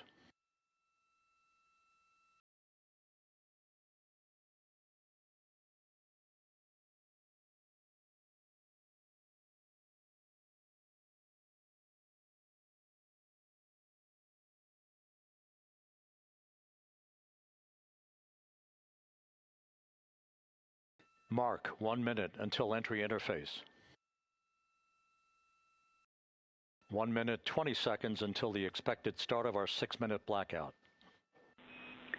Integrity, 1 minute to a 6-minute blackout. Integrity.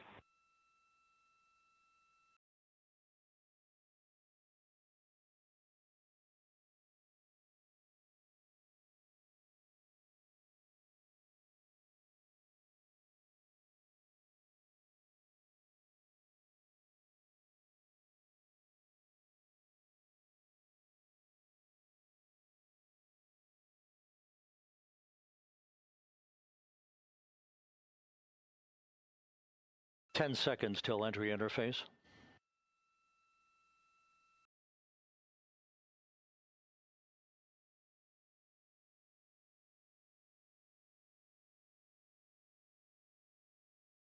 And we have crossed the threshold, now entering the Earth's atmosphere. We're at 400,000 feet, traveling 34,800 feet per second.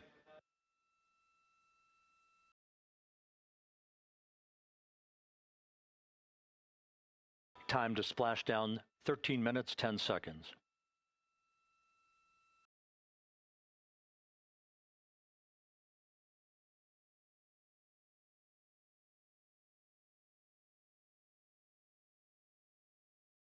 And as predicted, we've entered our communications blackout.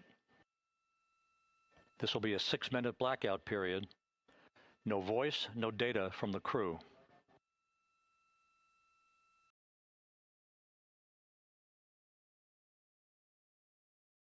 We're 30 seconds away from the anticipated point of peak heating on the vehicle, where temperatures will rise to about 4,000 to 5,000 degrees Fahrenheit. This is the true test of our trajectory.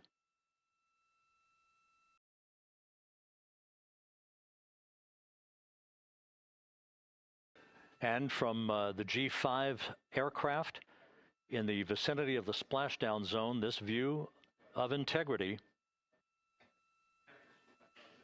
So that pinpoint of light shows the vehicle as it enters the period of peak heating in the Earth's atmosphere, the first tug of gravity being felt by Integrity's astronauts since their launch back on April 1st.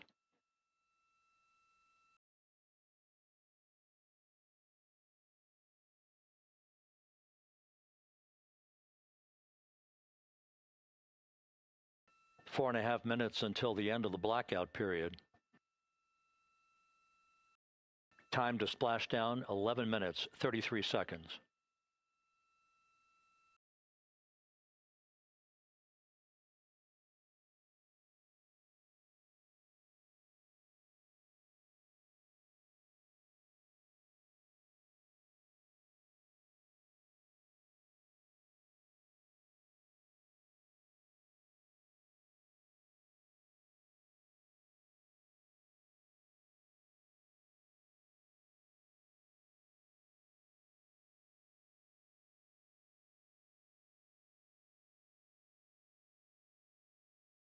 The landing and support officer reports that the P3 has acquisition on Integrity.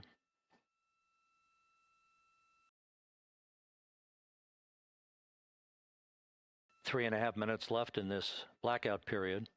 This is a visualization of the plasma buildup around the spacecraft and the repelling of that heat on Integrity's heat shield.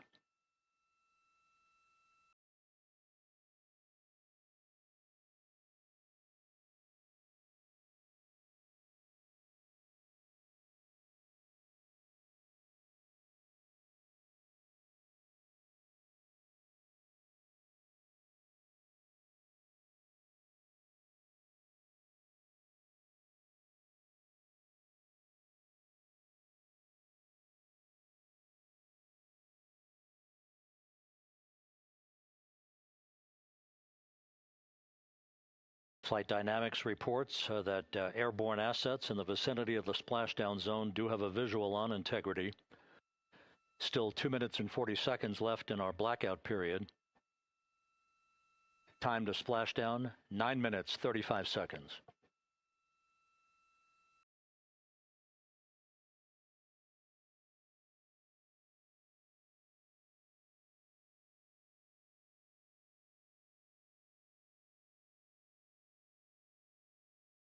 Multiple airborne assets as part of the recovery team all have visuals on Integrity.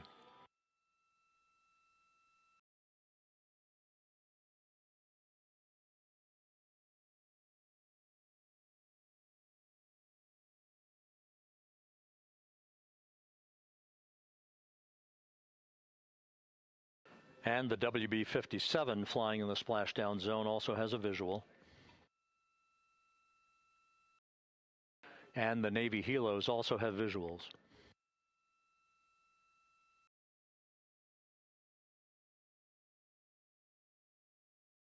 We're still in the blackout period. Still do not have communications from the crew.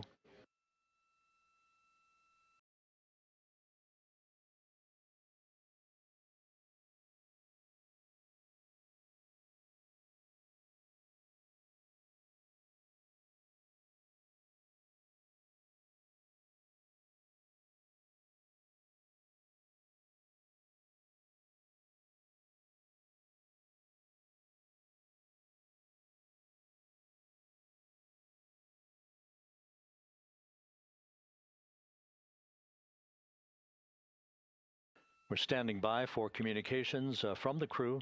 We should be out of the blackout period less than a minute from now.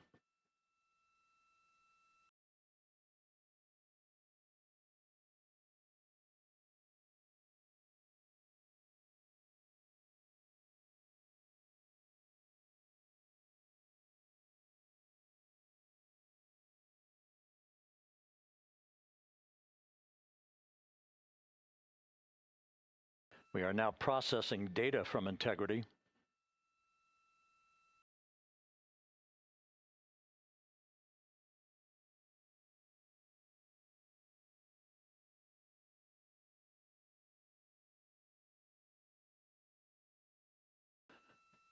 Landing and support officer reports the small boats are en route to the splashdown target zone.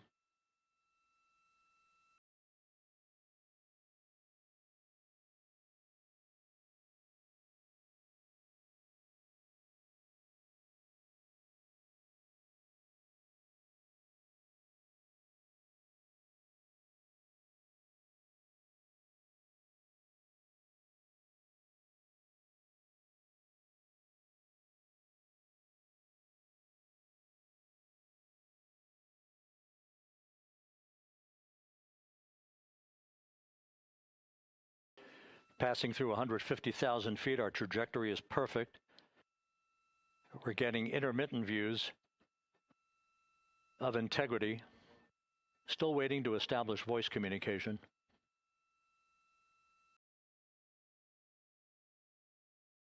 Integrity, Houston, comm check, post-blackout.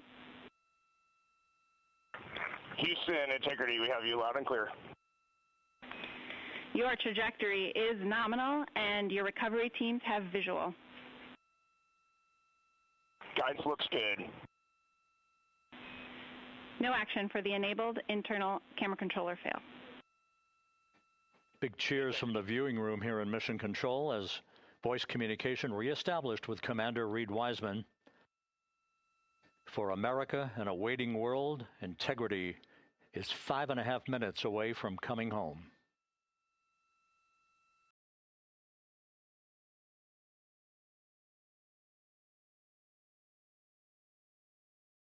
Passing 100,000 feet now.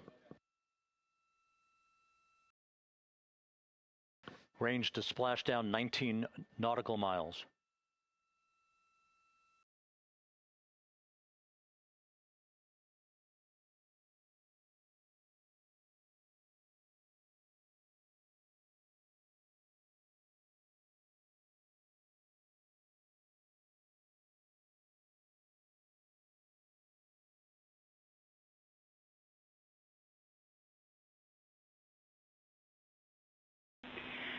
Integrity, impact to the camera controller fail is no Cab 1 views of the chutes.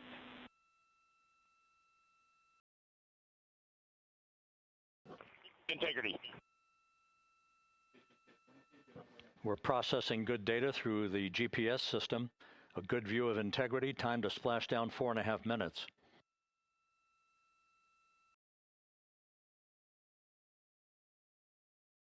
And a view of Integrity from the WB-57. We're at 50,000 feet.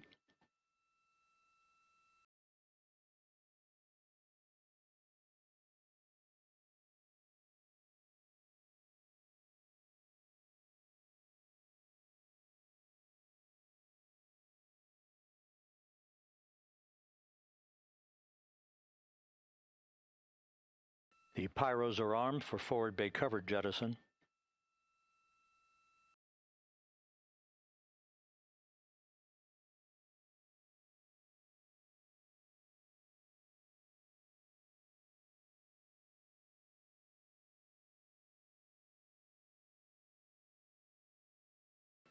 And there go the first series of parachutes. And we're on drogues. And Houston, we're visual 2 drogues out the window. 2 good drogue chutes. Next up. We copy, we see them. Next up, the deployment of pilot parachutes that will pull the main chutes out. Time to splash down 3 minutes and 10 seconds.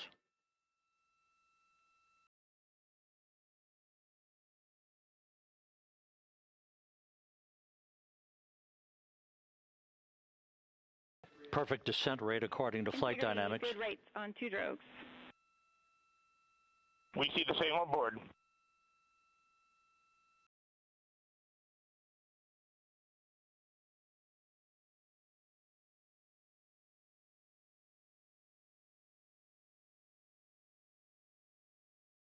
Passing through 10,000 feet, still on drogues.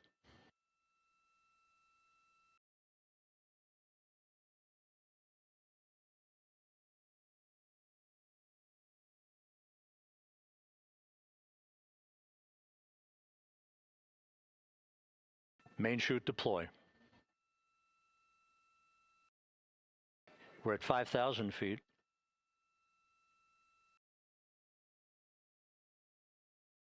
Search and recovery beacon has been activated on integrity.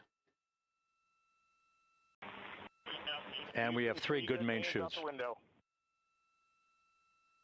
Good 3 main chutes, good reefing, good descent rate. Good rates, and we see 3 good-looking parachutes.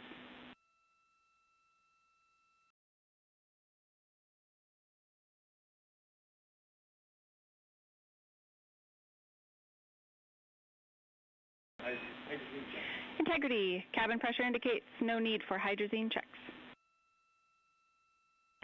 Integrity copies. This is a perfect descent for integrity. Its crew sounding hale and hearty on board. Time to splash down 1 minute, 15 seconds.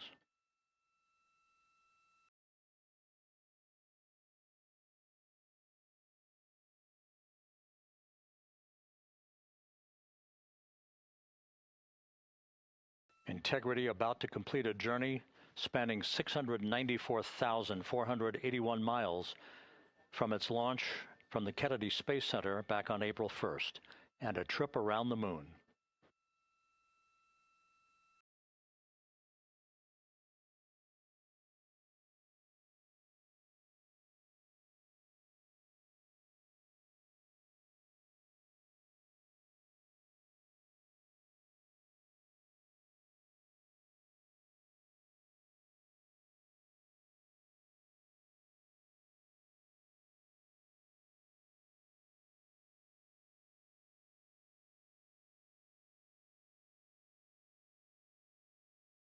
Passing through 1,000 feet.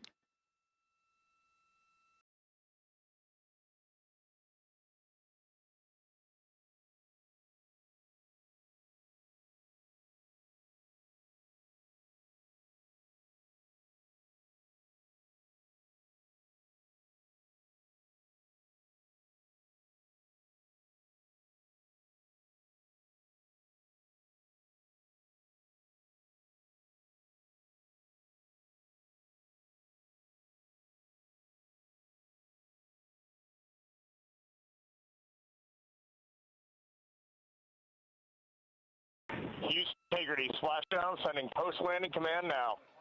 Splashdown confirmed. Copy splashdown, waiting on VLDR.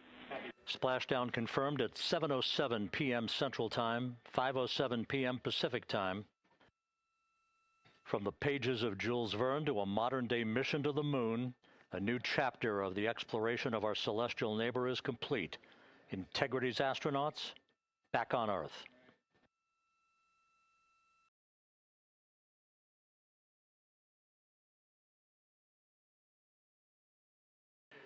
And the landing and support officer reports the vehicle is stable 1. We still will be deploying the crew module uprighting system to maintain that orientation. A perfect bullseye splashdown for Integrity and its 4 astronauts.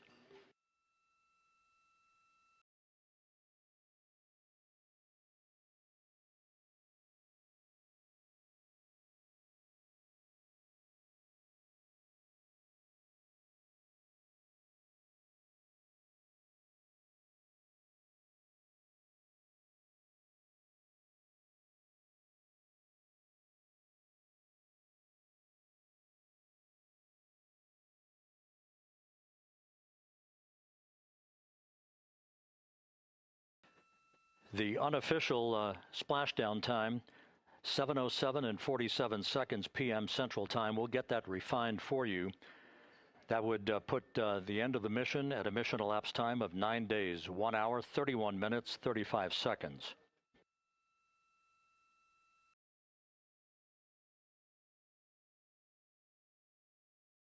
And we're configuring for very low data rate.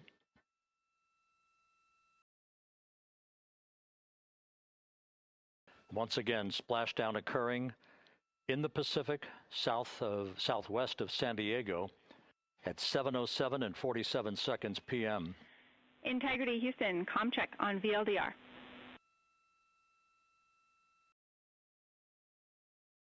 Houston, we have you loud and clear on VLDR. How else?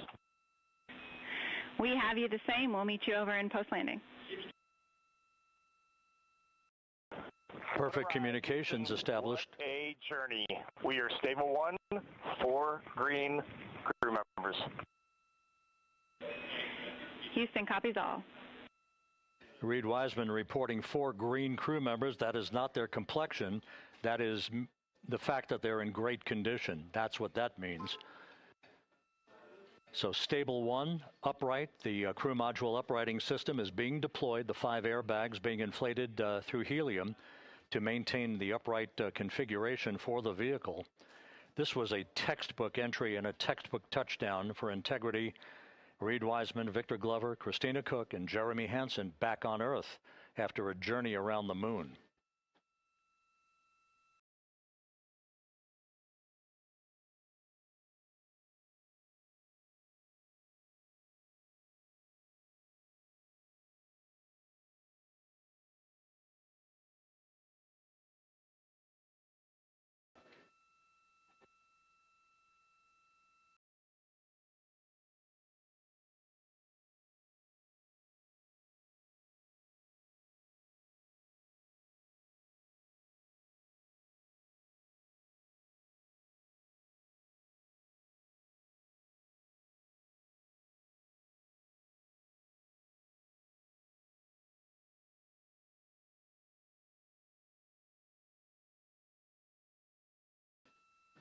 We continue to monitor the functioning of the CMOOS system. The airbags are being inflated to maintain a stable 1 or upright configuration. And there's a good view from one of the naval helicopters hovering overhead. Reed Wiseman reporting 4 green crew members, meaning they're all in excellent shape.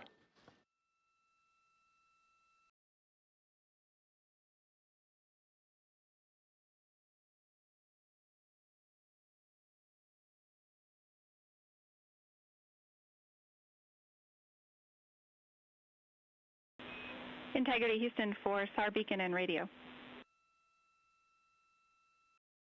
SAR beacon is in for 06, and we're powering the radio now. Go ahead. We see the beacon on. However, the recovery team is not seeing the signal. Your SAR radio uses the same antenna, so you may run into trouble with the radio. Okay, copy. And we are also powering up the sat phone now.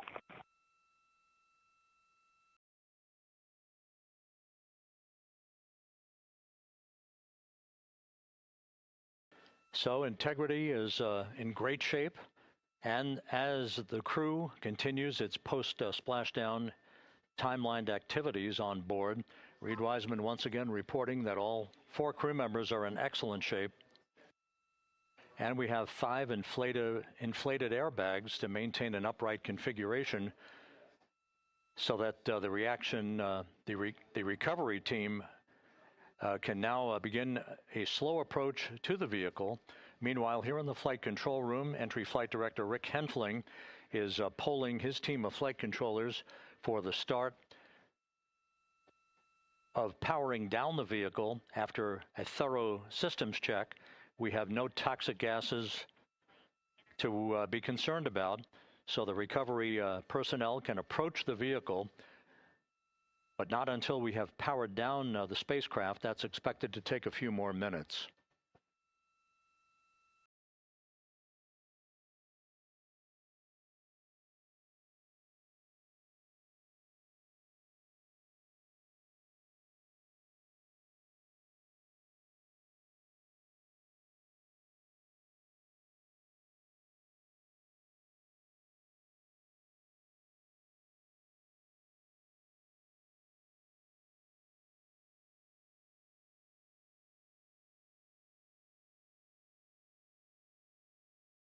Integrity back on Earth following its historic flyby of the moon. It was, for all intents and purposes, a textbook mission. On 2828, but I'll remain on this frequency. We copy.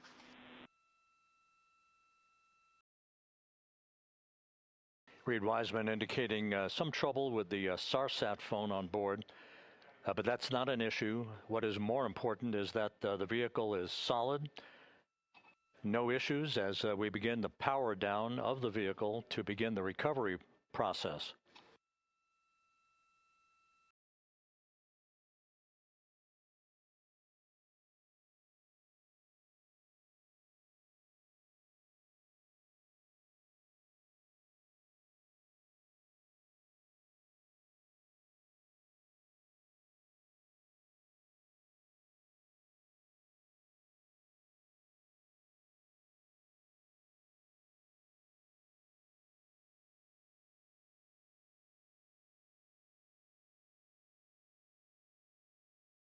The propulsion officer here in Mission Control reports that we have safed the prop system on integrity. Can you say again? That was very weak and broken.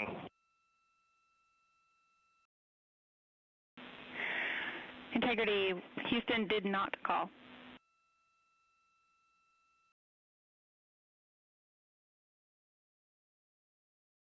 Copy that, Houston. It might have been on the SAR radio. Stand by.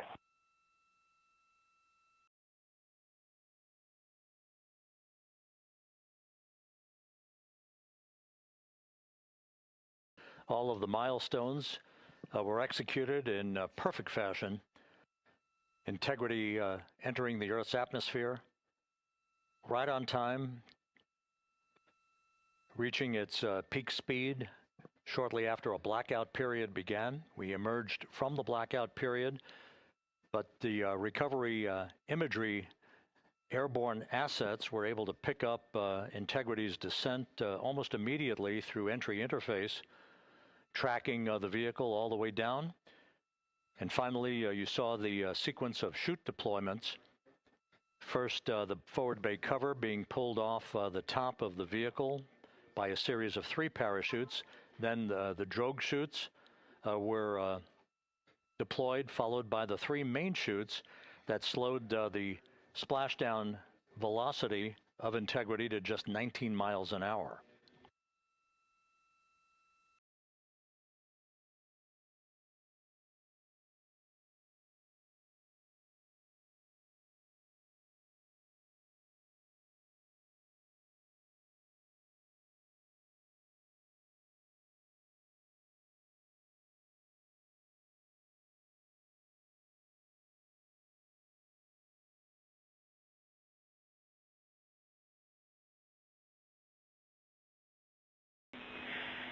Integrity, Houston, with no joy on SAR and SAT phone, we'd like you to command an additional 15 minutes for a total of 30-minute power down delay.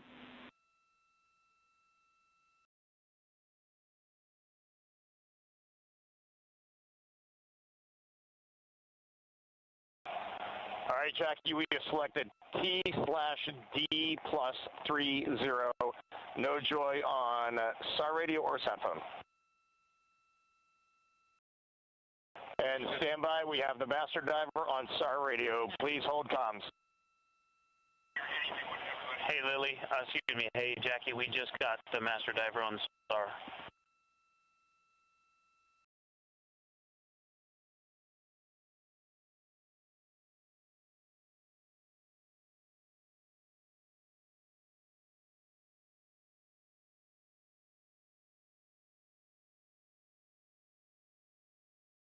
A good view of one of the fast boats. Integrity, Houston, if you are happy with your comm with master diver, you can go back to the 15-minute power down.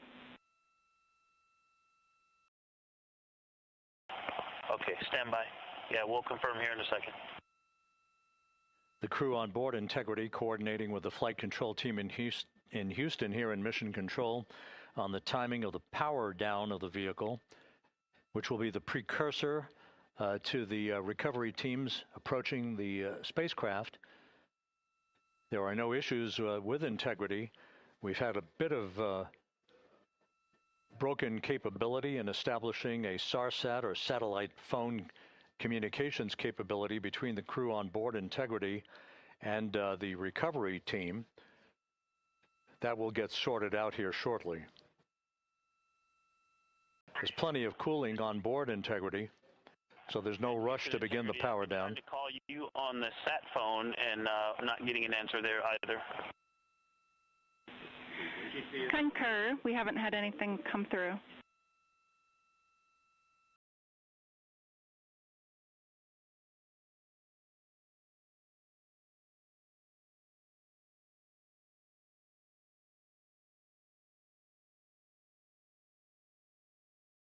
And Houston, if you could relay to recovery that we hear them, but it does not appear as though they are hearing us.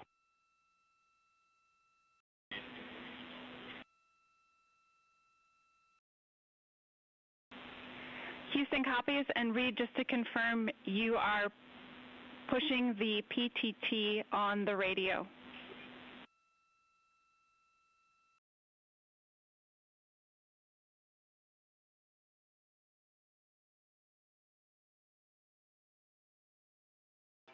So as we continue to sort out the communications between Integrity and the recovery teams, we are standing by for the initiation of the power down procedures that, as you see, the recovery teams are moving towards the side of the capsule. The next major event will be the erection of that large inflatable raft called the front porch. That will be the port of call for the crew as they're being extracted one by one from the vehicle.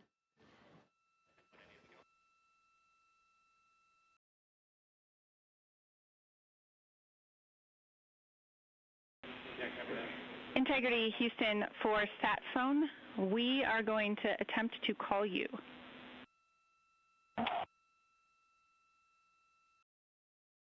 Good idea, standing by.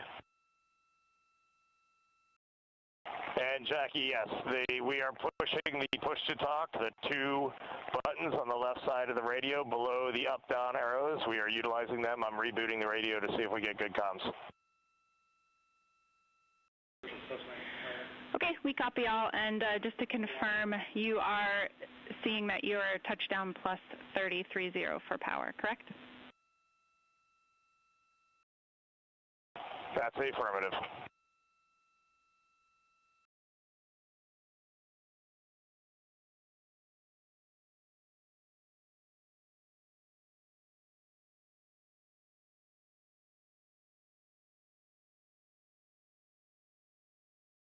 We are trying a backdoor approach to have mission control here call the crew on their satellite phone. This is all part of the coordination for the power down of the vehicle that will initiate the actual recovery operation. The first boats with the Navy divers on board are standing by, waiting to close in on Integrity to begin the process of erecting the large inflatable raft. That's called the front porch. That will be where the astronauts are extracted from so that they can have a few minutes to get their land legs back before they're hoisted aboard the Navy helicopters for the flight back to the deck of the USS John P. Murtha.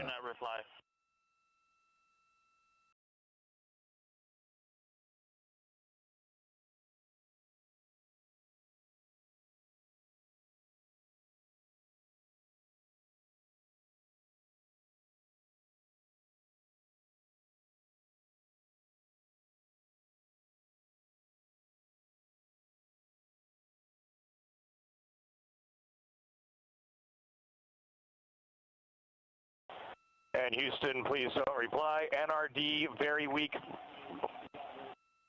but readable. Master Diver, we can hear, but they cannot hear us.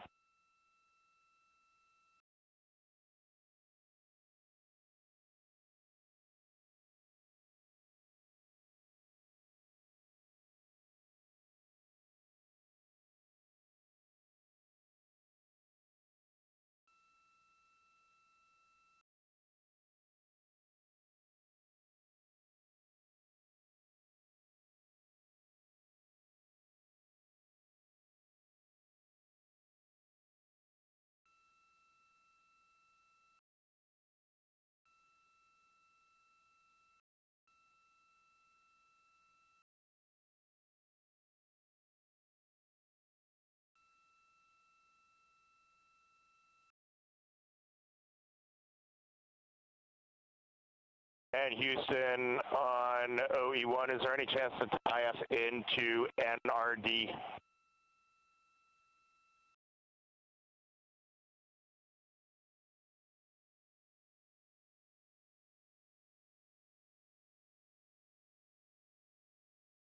Checking.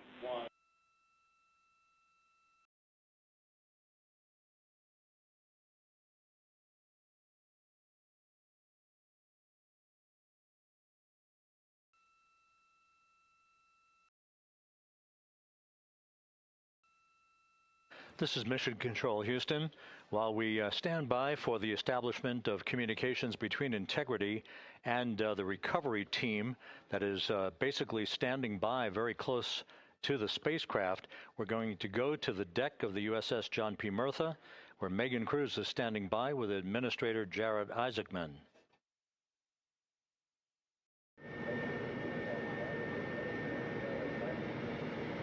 Hey, Rob, yeah, just such an honor to be able to be here on the ship, to be able to share and experience this moment with everyone together. And of course, as you just said, yes, here with NASA Administrator Jared Isaacman. Administrator, how did you feel getting to witness this and seeing NASA at its best?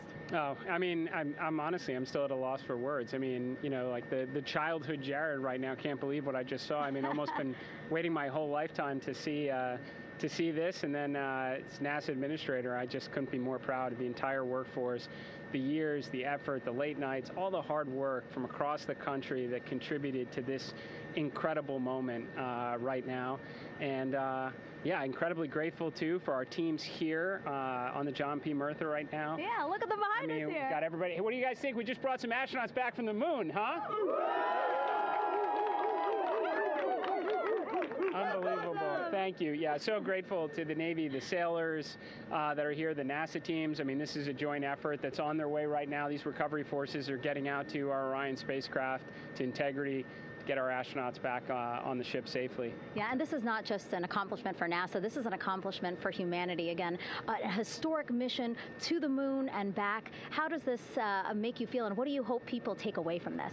Well, I'll tell you, you know, I think about the crew members that we've all had an opportunity to observe over the last 10 days, right? I mean, they're absolutely professional astronauts. I mean, wonderful communicators, almost poets. But then I think these were the ambassadors from humanity to the stars that we sent out there right now. And I can't imagine a better crew than the Artemis II crew that just completed a perfect mission right now. So yes, it's a huge moment for everybody, right? I mean, we are back in the business of sending astronauts to the moon, bringing them back safely, and to set up for a series more. I mean, this is not a once in a lifetime, which you hear sometimes around here. It's like, this was a once in a lifetime. No, it's not. This is just the beginning. We are going to get back into doing this with frequency, sending missions to the moon until we land on it in 2028 and start building our base. Yeah, are we going to build on the momentum for Artemis III? I mean, it's just around the corner.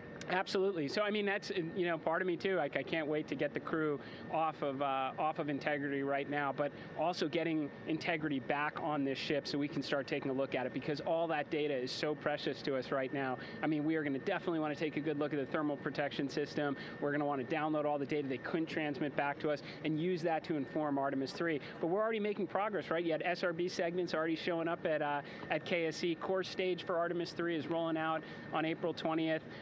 We're getting Mobile Launcher 1 back in vehicle assembly building. So yes, there is a lot to celebrate right now on a mission well accomplished for Artemis 2, and at the same time, we got to start getting ready for 3. Amazing. And last question, you know, for people who joined us for all 10 days to see what we can accomplish together with our international partners, what do you think about the fact that we're going to keep doing this more and more and more? It's incredibly exciting. I mean, yes, it's the contributions, like the best and brightest across the NASA workforce from across the country, our industry partners, our international partners. We had a Canadian Space Agency astronaut on board in Jeremy. We had the European Service Module. And you think, in the days leading up to this launch, I mean, 48 hours prior to launching Artemis II, I was meeting with the Italian Space Agency. We signed a memorandum of understanding to build a habitation module on the moon. I mean, you have countries, all of our allies allies and partners coming together saying, we are committed to this effort. We are returning to the moon. We're doing it to stay. We are building that enduring presence. We are going to master the skills on the surface of the moon so someday we can undertake missions to Mars. It's just an incredibly exciting time, and we're not going at it alone. We're bringing everybody along with us. Absolutely. And speaking of everyone, one more time, we're going to ask the crew here, you guys ready to land on the moon? Awesome. I love that. Okay, well, thank you so much, Administrator. Appreciate you being here. We're, of course, going to stay on to watch the crew get extracted from Orion, so stay tuned, and we'll see you back here shortly.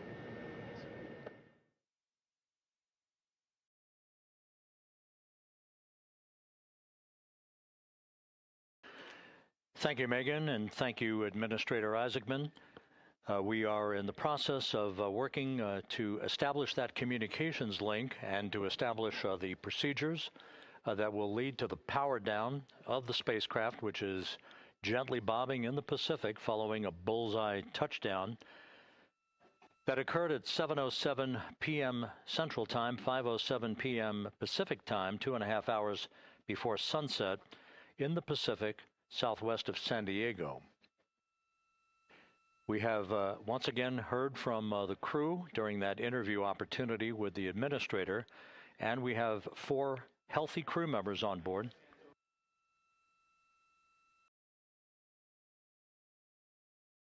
We now have confirmation that the vehicle has been powered down as per the procedures. So we have vehicle powered down, and the flight control team here in Houston, Flight Director Rick Henfling, has handed over mission authority to the Exploration Ground Systems team out in the Pacific. Now, we will physically not get off console with this team until the crew has been extracted into the front porch, that inflatable raft that will be erected along the side hatch of Integrity. So we're standing by for that in the next step in the recovery procedures. But everything is in great shape, and we have 4 healthy crew members on board the vehicle.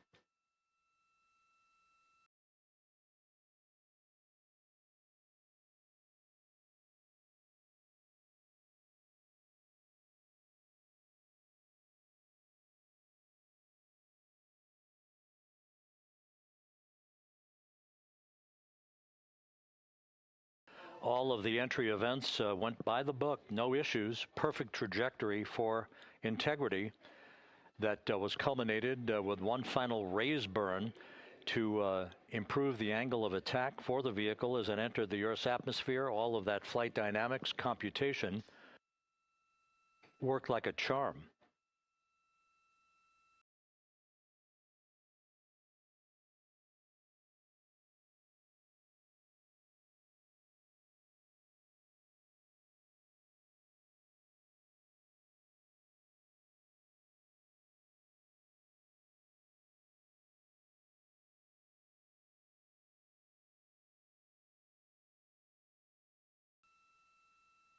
So we are standing by for the recovery team to approach Integrity and begin the process of erecting that inflatable raft called the front porch, which will see the crew members be extracted from the hatch of Orion into that inflatable raft before they're hoisted aboard 2 Navy helicopters in a variety of different configurations. Each crew member will be hoisted in sequential fashion, in alternating fashion, 2 crew members for each helicopter before they turn around to head back to the John P. Murtha. Once on the deck of the ship, they'll be brought into medical bay for comprehensive medical exams. But Reed Wiseman has reported several times that the crew is in excellent shape.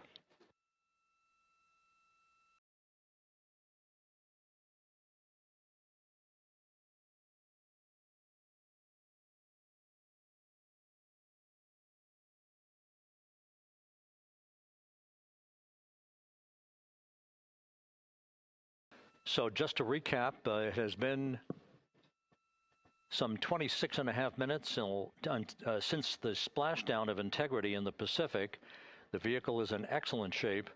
It performed like a champ all the way down through the Earth's atmosphere.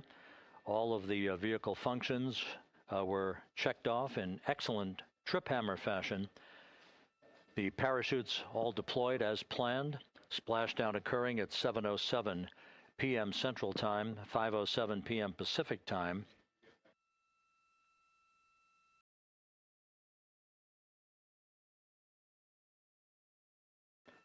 And after a bit of a tussle to try to establish a communications link with the recovery team, we were finally able to run through the procedures for the powering down of the vehicle.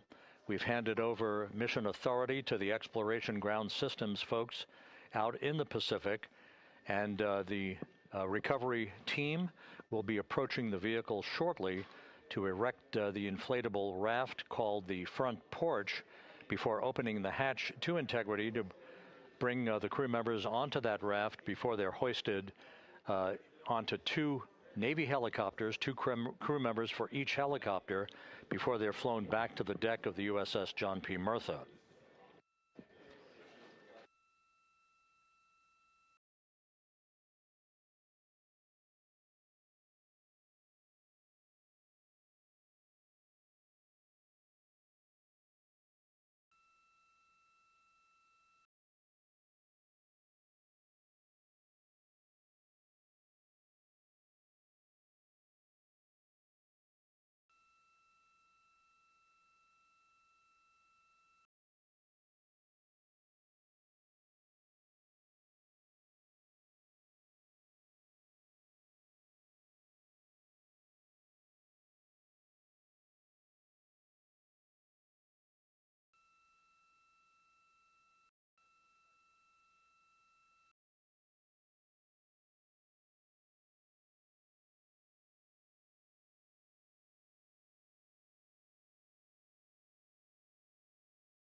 This is Mission Control Houston. After talking to the flight dynamics folks, we have a bit of a refinement on the splashdown time for you. Their computation shows a splashdown time of 7:07 and 27 seconds p.m. Central Time, 7:07 and 27 seconds p.m. Central Time.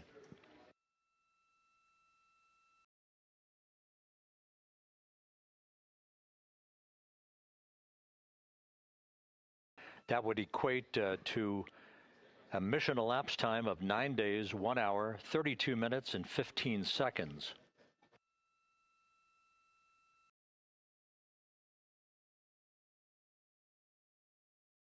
Once again, from Flight Dynamics, a splashdown time of 7:07 and 27 seconds p.m. Central Time. That would equate to a mission elapsed time of 9 days, 1 hour, 32 minutes, and 15 seconds.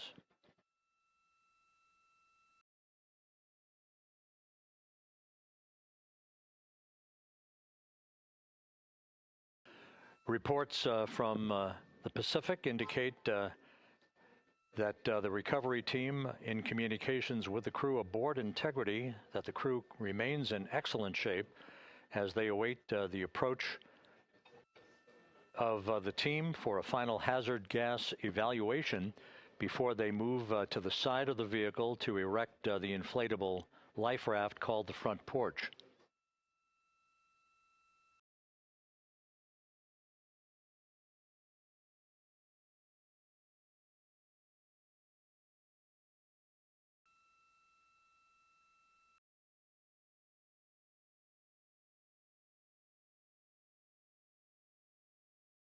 Again, no issues with Integrity. The vehicle is powered down. All of its systems are now safed. We have handed over mission authority to the Exploration Ground Systems folks in the Pacific, but we will not stand down and have the entry flight control team depart its positions until that inflatable raft, the front porch, is erected, the hatch open, and the crew having exited the vehicle. So that's the next step in the recovery process that will lead to the hoisting of the crew members. For 2 crew members for each helicopter, they'll be hoisted to a pair of Navy helicopters that will then fly a short distance back to the USS John P. Murtha. What you're looking at is one of the fast boats circling the vehicle to make a hazard assessment.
This is Mission Control Houston. Once again, you're watching the initiation of the recovery of the Artemis crew aboard Integrity. All of the Navy divers and the fast boats are now approaching the spacecraft after conducting a hazard assessment. The vehicle has been powered down. Entry Flight Director Rick Henfling now waiting for the life raft, the front porch, to be erected along the side of the vehicle so that the hatch can be opened and the crew members extracted from Integrity, soon to be hoisted one by one into a pair of Navy helicopters for a short flight back to the deck of the USS John P. Murtha. If you missed it earlier, we talked to Flight Dynamics and received a more official touchdown time or splashdown time, as it were, of 7:07 and 27 seconds p.m. Central Time, 5:07 and 27 seconds p.m. Pacific Time. That would equate to a mission elapsed time of 9 days, 1 hour, 32 minutes, and 15 seconds.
Continuing to get excellent views from the imagery assets out at sea in the Pacific of integrity. We continue to get good reports from the landing and support officer, who's in contact with the recovery team, that the crew is in excellent shape, no issues.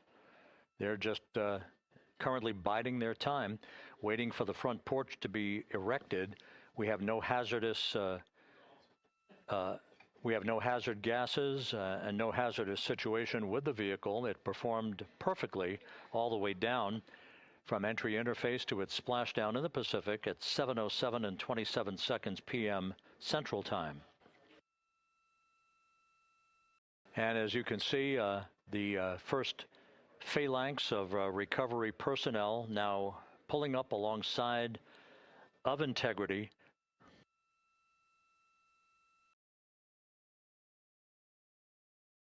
This includes Navy divers, a Navy flight surgeon, and other recovery personnel who have trained for several years for this recovery process.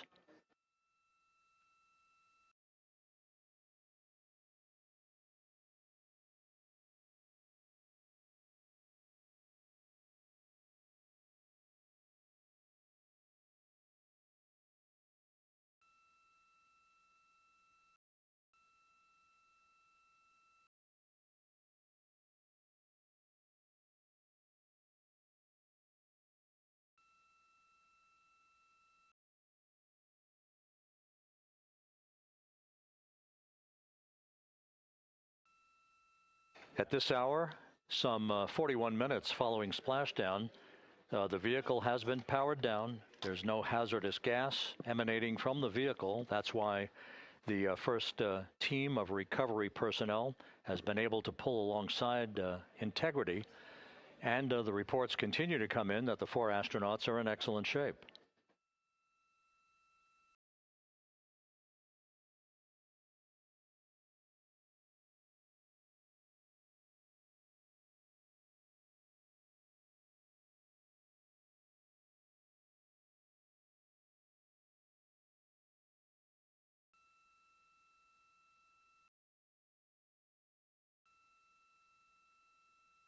Yes.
This is Mission Control Houston, continuing to watch the initiation of the recovery of Integrity's astronauts.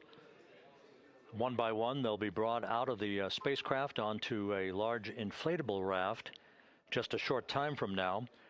In the meantime, we can go back to the USS John P. Murtha, where my colleague Megan Cruz is standing by to provide her situation report. Megan, can you hear us?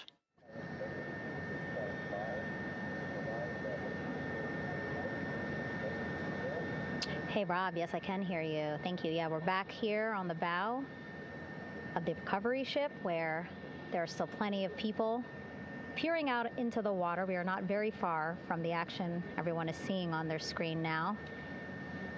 The Orion spacecraft, Integrity, in the ocean, surrounded by a number of recovery boats.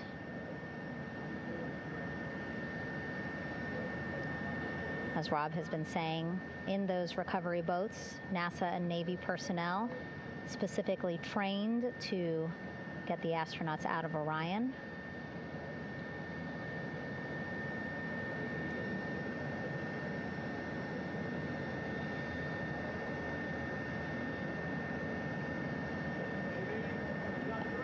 In some of our wide shots, you can probably see that there are 6 boats out in the water. More than 40 people out in the water right now on those boats.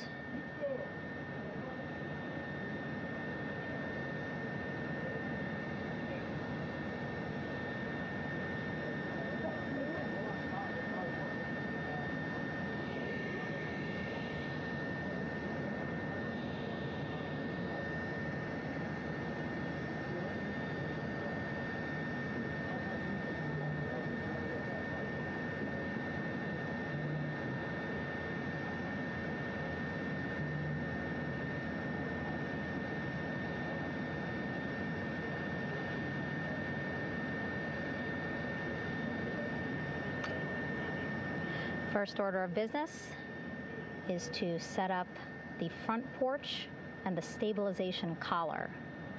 You might also hear it referred to as a stab collar. Basically just to make sure that Orion stays upright, doesn't sway in the water too much, again, to make it easier for recovery forces to get the astronauts out.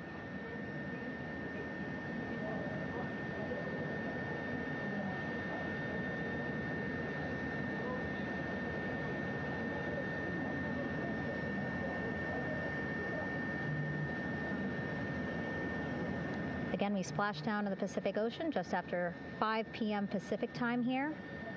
It's a requirement by NASA to be able to get the crew out of Orion within 2 hours of splashdown.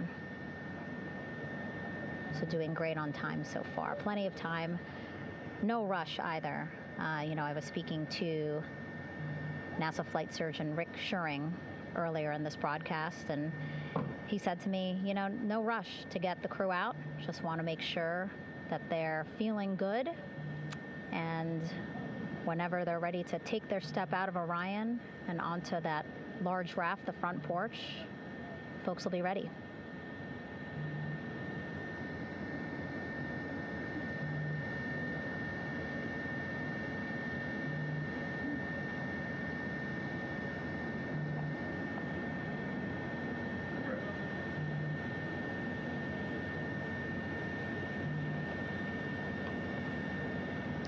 And as there are mission audio loops in mission control in Houston, there is a mission audio loop here on the ship, and it was just reported out that the side hatch is open. Side hatch of integrity is open. You're getting these beautiful shots from our aerial assets. The ship itself, where I'm on, just 3,000 yards away. Again, plenty of people on the boat here, glued to the side closest to where they can see all this action. And again, with just 3,000 yards separating us, great views from the bow here. You can see now that side hatch is open. One of the Navy personnel is about to get inside there.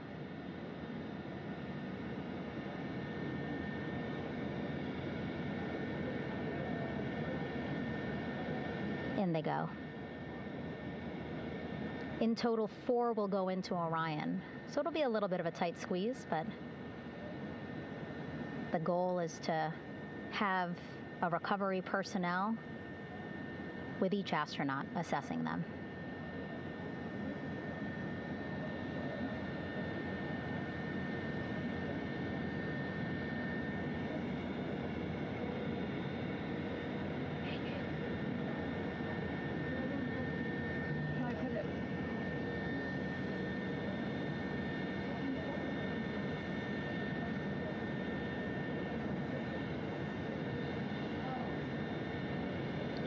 Boats getting closer now. Again, that one that's right up against Orion, those are the divers that will go in to the spacecraft to check on each of the astronauts. These other boats will begin doing a number of things, putting on that stabilization collar onto Orion, building that front porch. Eventually, they will retrieve the parachutes, as well as tow Orion back to the well deck of the recovery ship here.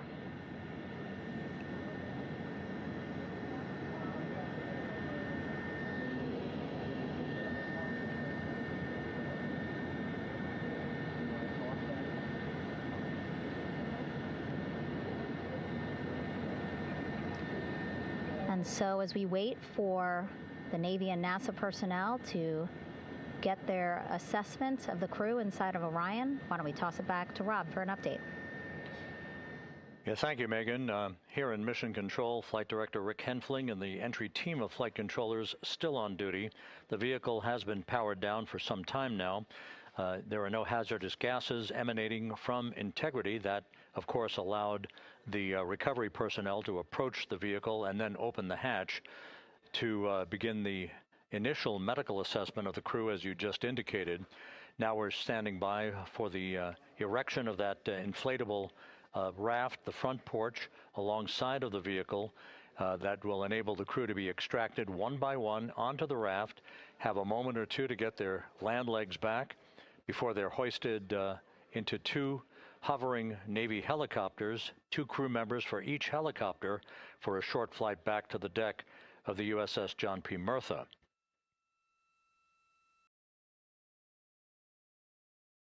All of Integrity's systems operated flawlessly throughout the course of the approach to the Earth, the entry into the Earth's atmosphere, and all of the key milestones that followed in this high-speed return to Earth for integrity.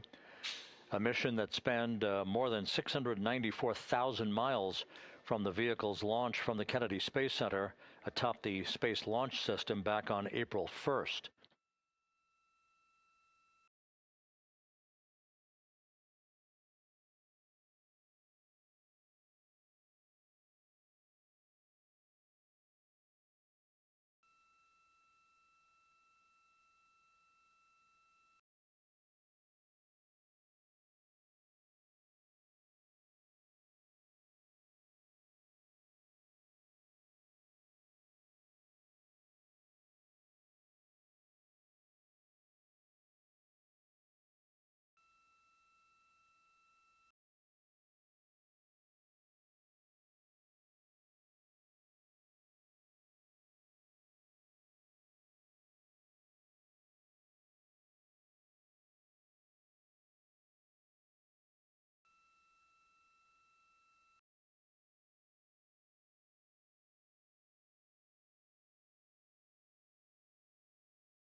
As we mentioned at the top of the broadcast, the last time that the Apollo program saw a splashdown in the Pacific was Apollo 17 back on December 19th, 1972. So for the first time in 53 and a half years, we have reenacted that with the arrival of Integrity's astronauts as they flew around the moon in that historic lunar flyby that began with a trans-lunar injection burn that took them out of Earth orbit following 24 hours of a high Earth orbit trajectory. The high Earth orbit trajectory enabled flight controllers here to have a full 24 hours to evaluate the systems on Integrity and the condition of the crew before they would commit to flying to the moon.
With the side hatch of Orion having been opened to set the stage for the erection of the inflatable life raft known as the front porch, to be erected alongside the spacecraft for the extraction of the crew.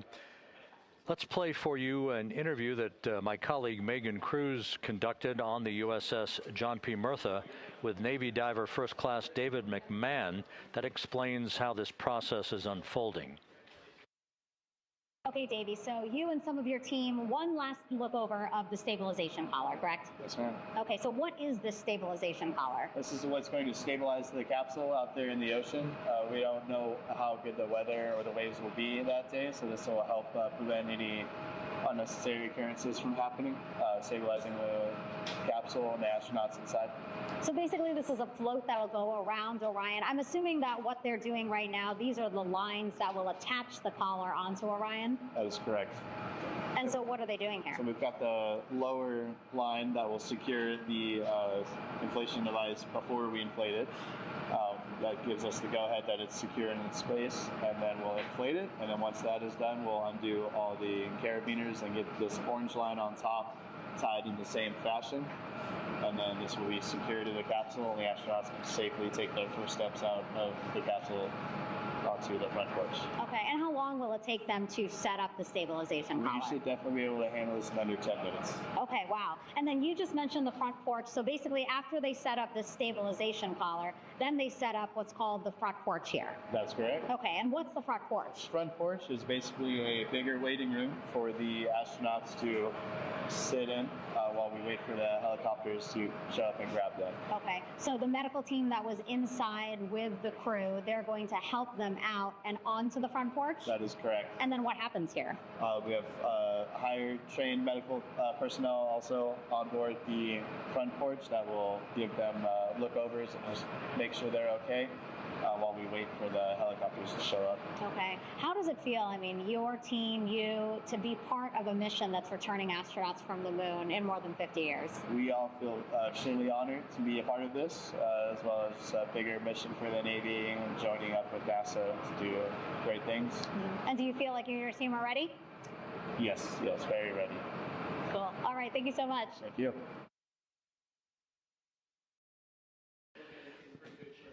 Once again, the recovery operations are continuing out in the Pacific. We shortly should see that life raft, the front porch, erected alongside the side hatch of the vehicle.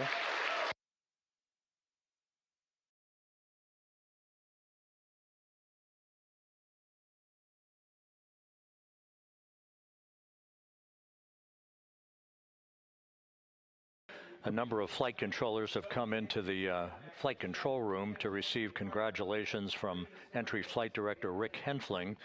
But we're going to stick with our operations out in the Pacific as we await the extraction of the 4 crew members who are reported to be in excellent condition.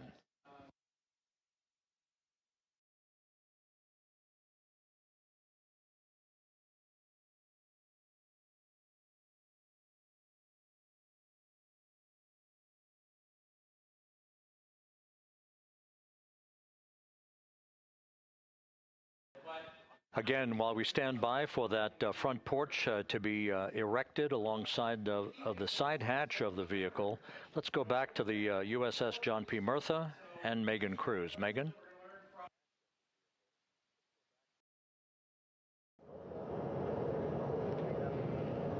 Hey, Rob. Pausing now to listen to some internal audio loops. Again, the operations team here on the ship communicating with everyone out on the water. It seems like currents are hindering them a little bit from unfurling and inflating the stabilization collar as well as the front porch. But again, the requirement to get the crew out within 2 hours of splashdown, plenty of time. So no concerns just yet. But as calm as the water looks, yeah, it looks like it's hindering the teams just a tad.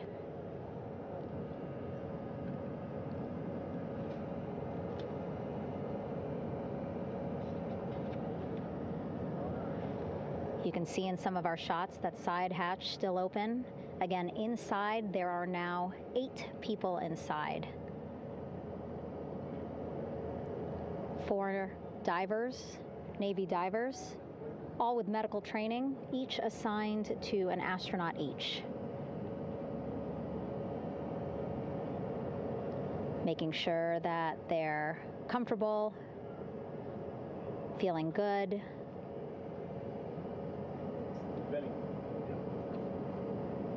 As you've heard us say in the broadcast, you know, they expect a little bit of discomfort. Again, these astronauts just traveled back to Earth at 25,000 miles an hour, a nearly 695,000-mile journey around the moon. If you think you get car sick.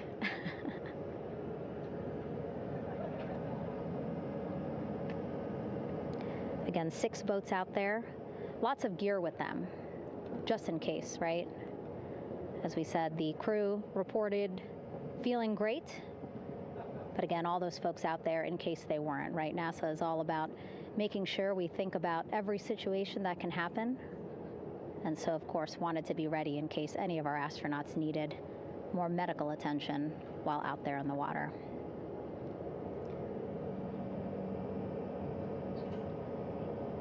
You see now teams, again, trying to set up the stabilization collar and front porch for the crew to get out of Orion. They need both, right? The stabilization collar will keep Orion from swaying as you see it is doing now.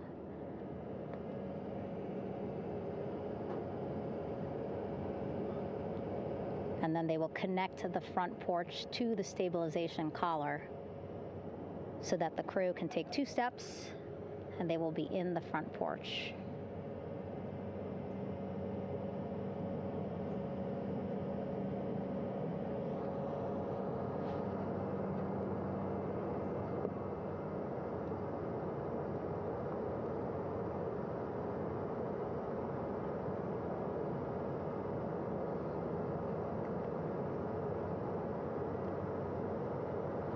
Not a lot of chatter on the mission audio loops. That's a good thing. Again, things proceeding pretty nominally, even if they're fighting some currents out there on the Pacific Ocean.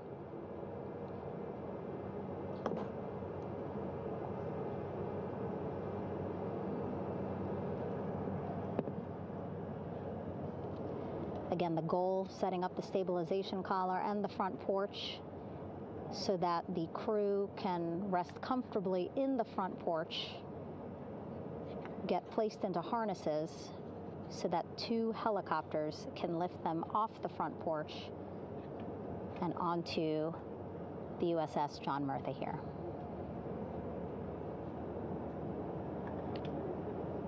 The helicopters are going to take turns picking up an astronaut.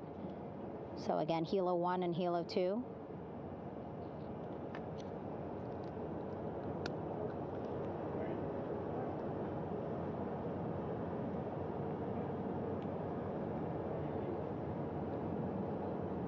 Okay, and the recovery team here on the ship just got a report from the undersea medical officer who is inside the capsule with the crew.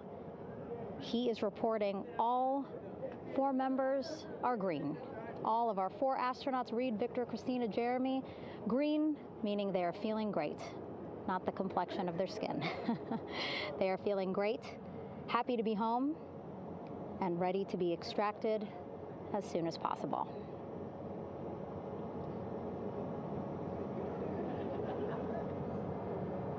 And so, as I was saying, we have 2 helicopters circling the activity you're seeing on the water right now.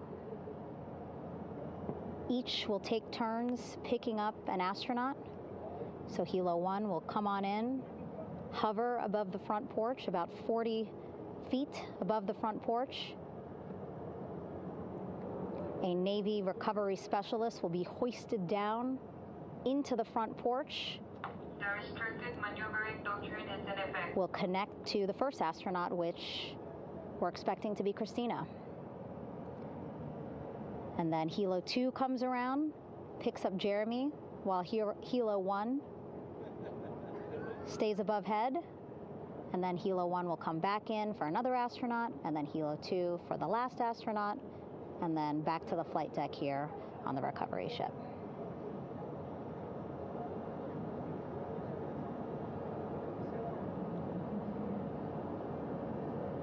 I was talking to Assistant Artemis Recovery Director Paul Sierpinski.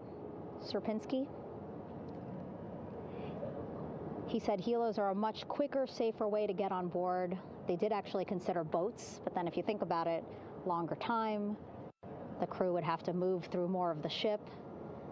This way the helos will give a more direct, quicker route to the medical bay for our 4 astronauts.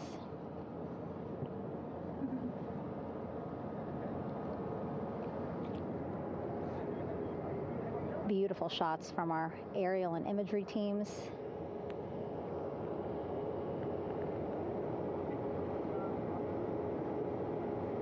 Clouds have dissipated for a clear view from the bow of the recovery ship here.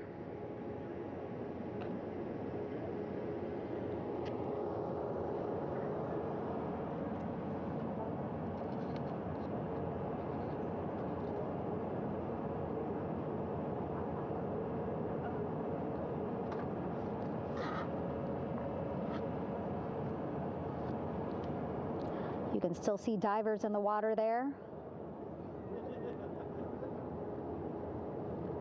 Encircling Orion, that is that stabilization collar we've been telling you about. As you saw in that interview just a few minutes ago, they have to first connect it to Orion, and then once it's secured onto Orion, they can inflate it, and then they'll further secure it with other harnesses and lines.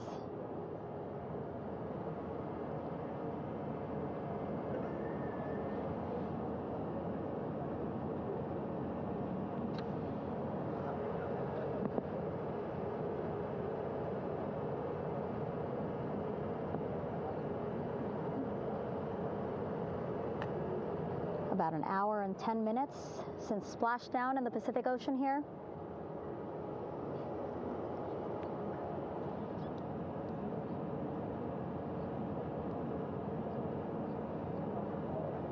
Reed, Victor, Christina, and Jeremy back home after a history-making mission to the moon and back.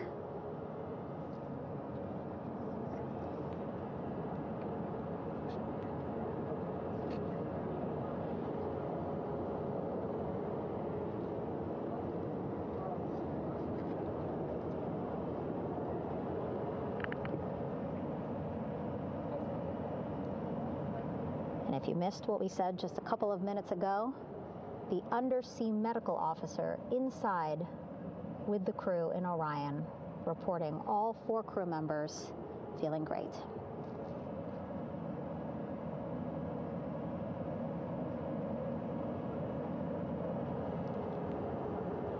Progress being made there on the stabilization collar. It looks like they are beginning to inflate it.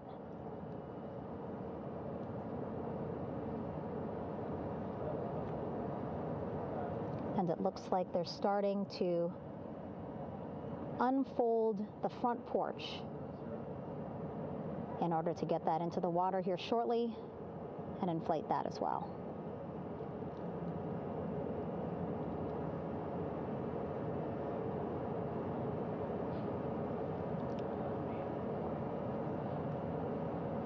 Again, more than 40 people out in the water right now. And those Navy and NASA personnel have been in the water for now about 4 hours.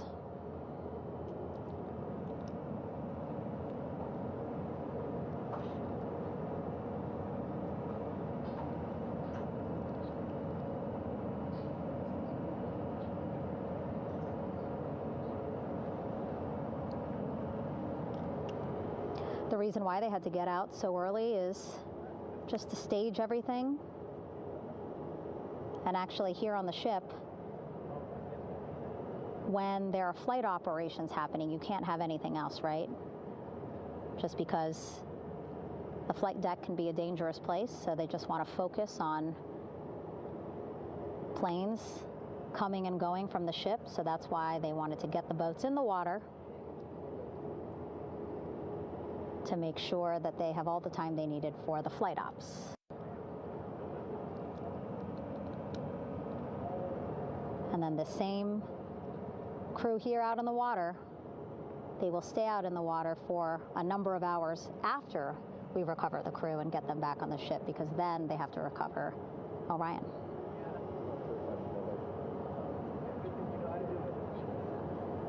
All right, that stabilization collar looking good around Orion. We're now seeing some recovery personnel getting on to that collar. Again, they need to further attach it to Orion to make sure that it can really prop up the spacecraft. It's basically lifting it up off of the water just a tad. Again, so it's not so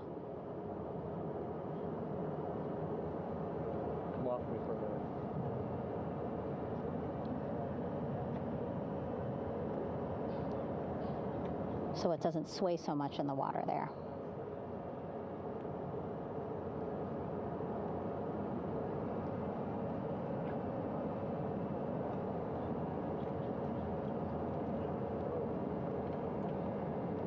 And now that front porch looks like it's nearly fully inflated as well.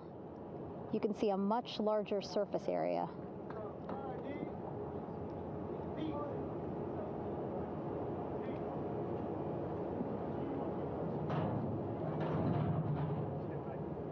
And so once the crew get out of Orion, they can stretch their legs a little bit on this front porch, get some fresh air.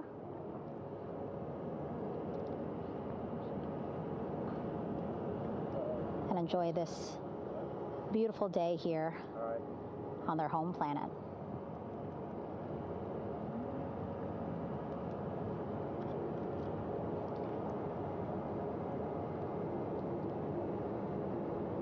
It appears teams now are about to connect the front porch to the stabilization collar.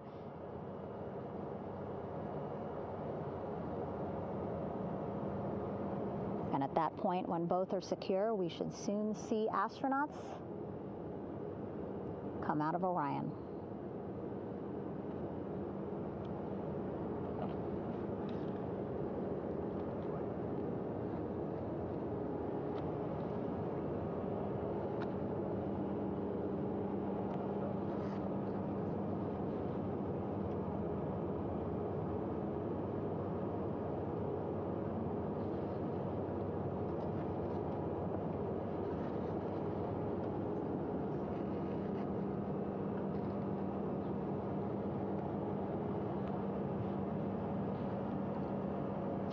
All these views you see also being fed to the Landing Force Operations Center here on the ship.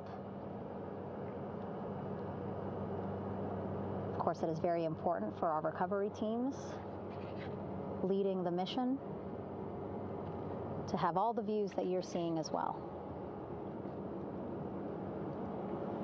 Again, listening to their communication loop here on the ship. Very quiet, which is a good thing. It means things are going pretty nominally, meaning as expected.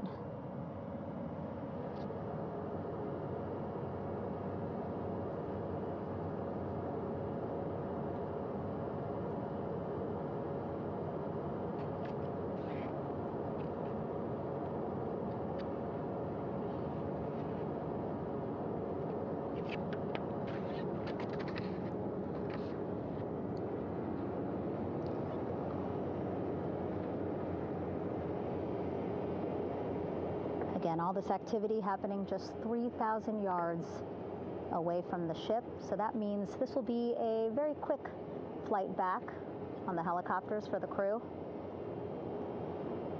2-3 minutes, and then they'll be back here on the ship. I know.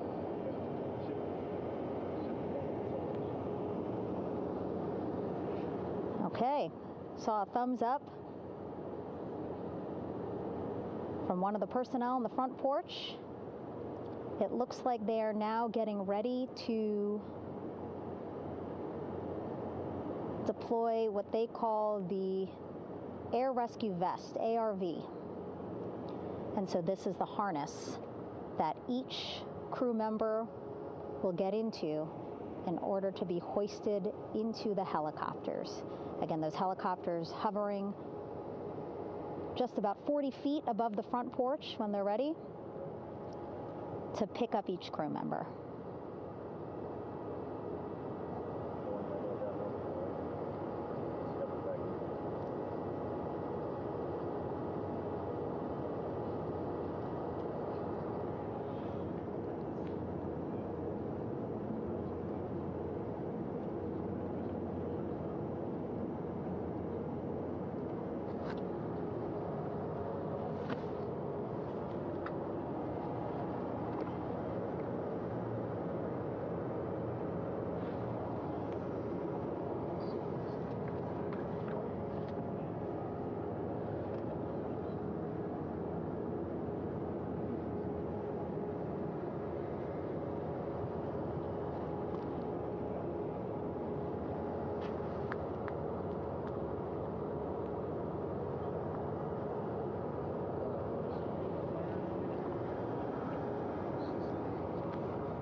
This is Mission Control Houston.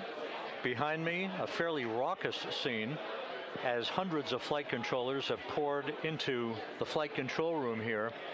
This is reminiscent of the scene after the final shuttle mission of STS-135, although that was the end of a program. This is only the beginning of a program with the textbook splashdown of Integrity and its 4 astronauts. We're standing by for the crew to be extracted from the spacecraft. Entry Flight Director Rick Henfling invited all of these flight controllers who have contributed to this mission to enter the flight control room to have an opportunity to receive well wishes and to share the mutual glow that exists in the wake of a textbook mission for Integrity. On the front screen here in Mission Control, a sign that says "Welcome Home, Integrity," taking humanity back to the moon, going further, and returning safely to Earth. So all of that jubilation, part of the post-splashdown activities, even as we await the crew being extracted from the vehicle to be hoisted onto Navy helicopters for the trip back to the USS John P. Murtha.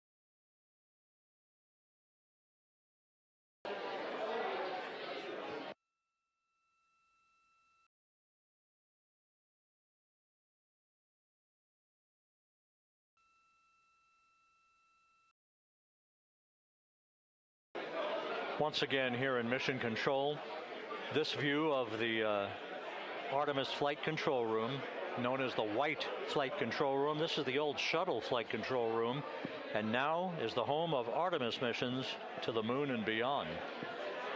Once again, quite a few flight controllers were invited in by Entry Flight Director Rick Henfling to share in the jubilation following the successful splashdown of Integrity.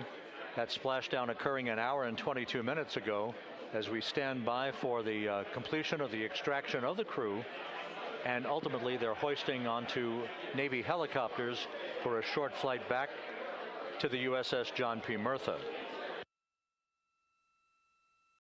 Splashdown occurred at 7:07 and 27 seconds p.m. Central Time. I had an opportunity to talk to the head of flight dynamics, Jeff Birch, a moment or two ago. He said the trajectory of Integrity coming through the Earth's atmosphere was so precise, they've never seen anything line up on a ground track like today's entry by Integrity for its splashdown southwest of San Diego.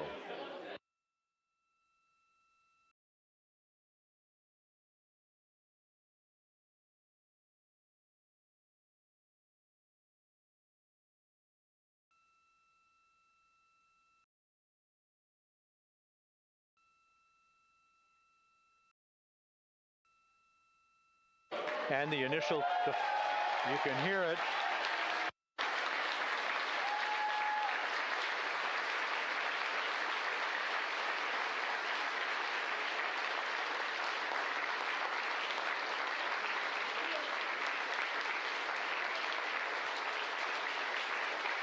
Jubilation here in the flight control room. The first crew member is out of Integrity.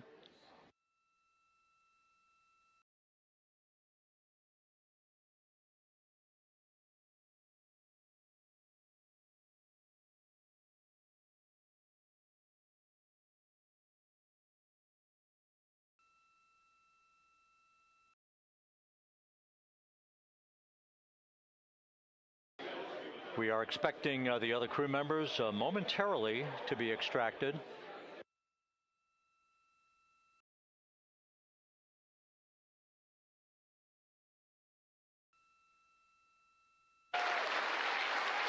We now have 2 crew members out.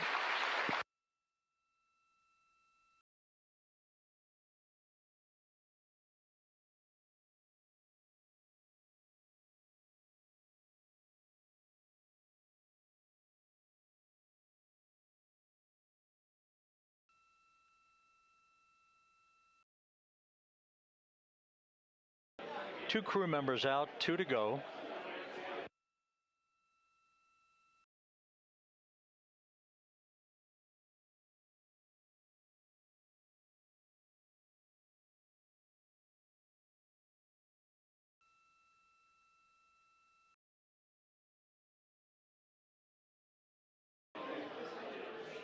We're about 1 hour from sunset out in the Pacific. Everything continues to go well. Integrity's systems function perfectly during its entry back to Earth. And Reed Wiseman, the commander who will be last out of the vehicle, reported that all the crew members were feeling very well.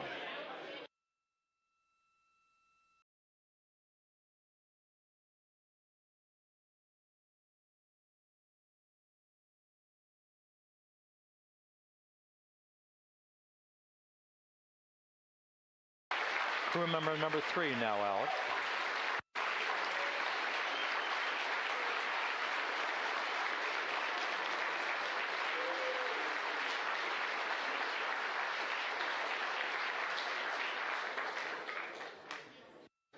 And now standing by for the commander, Reed Wiseman, who will be last out of his ship. Bobbing in the Pacific under almost ideal conditions, Integrity spanned 694,000 miles during its journey from launch to splashdown.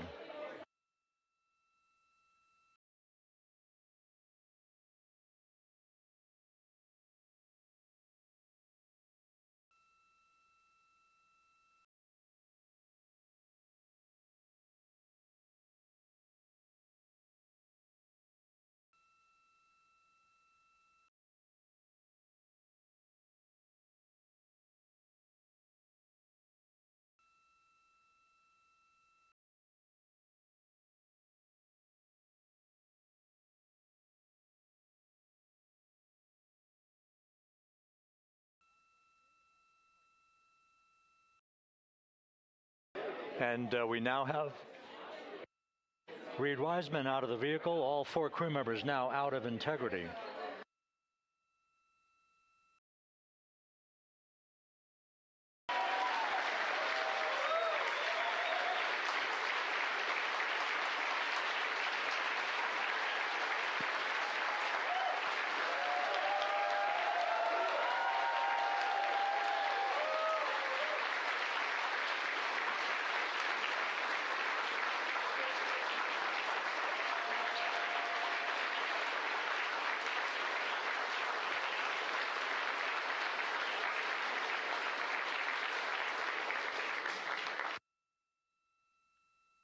Once again, all 4 crew members now on the front porch, and the procedure to begin hoisting them up to these 2 Navy helicopters hovering overhead will begin shortly.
This is Mission Control Houston. The mission is over, but the melody lingers on as jubilation continues here in the flight control room. We should be expecting NASA's Associate Administrator, Amit Kshatriya, to be joining us shortly for a short interview while the recovery operations continue out in the Pacific. So we'll stand by for that. And then we'll turn it back over to Megan Cruz aboard the USS John P. Murtha.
This is Mission Control Houston here in the Artemis flight control room.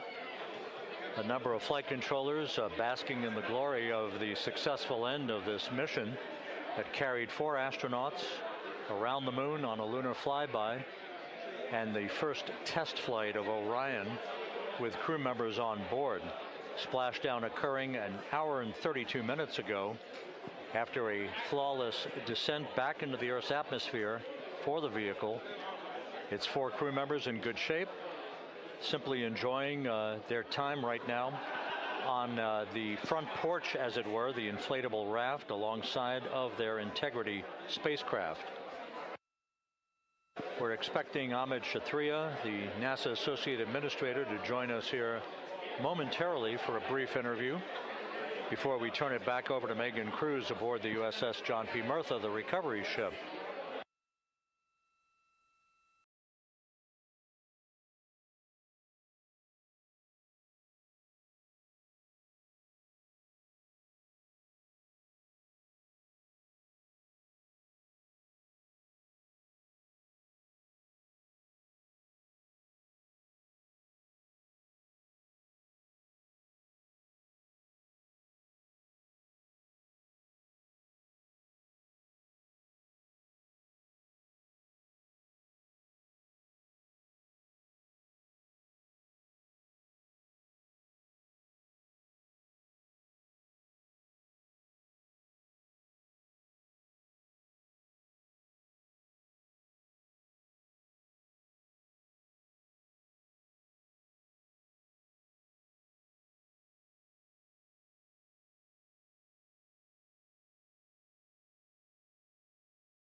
This is Mission Control Houston.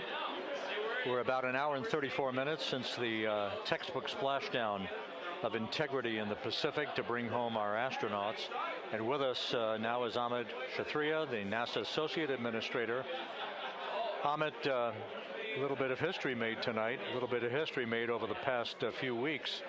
Your thoughts as this team here basks in the glow of what they just accomplished?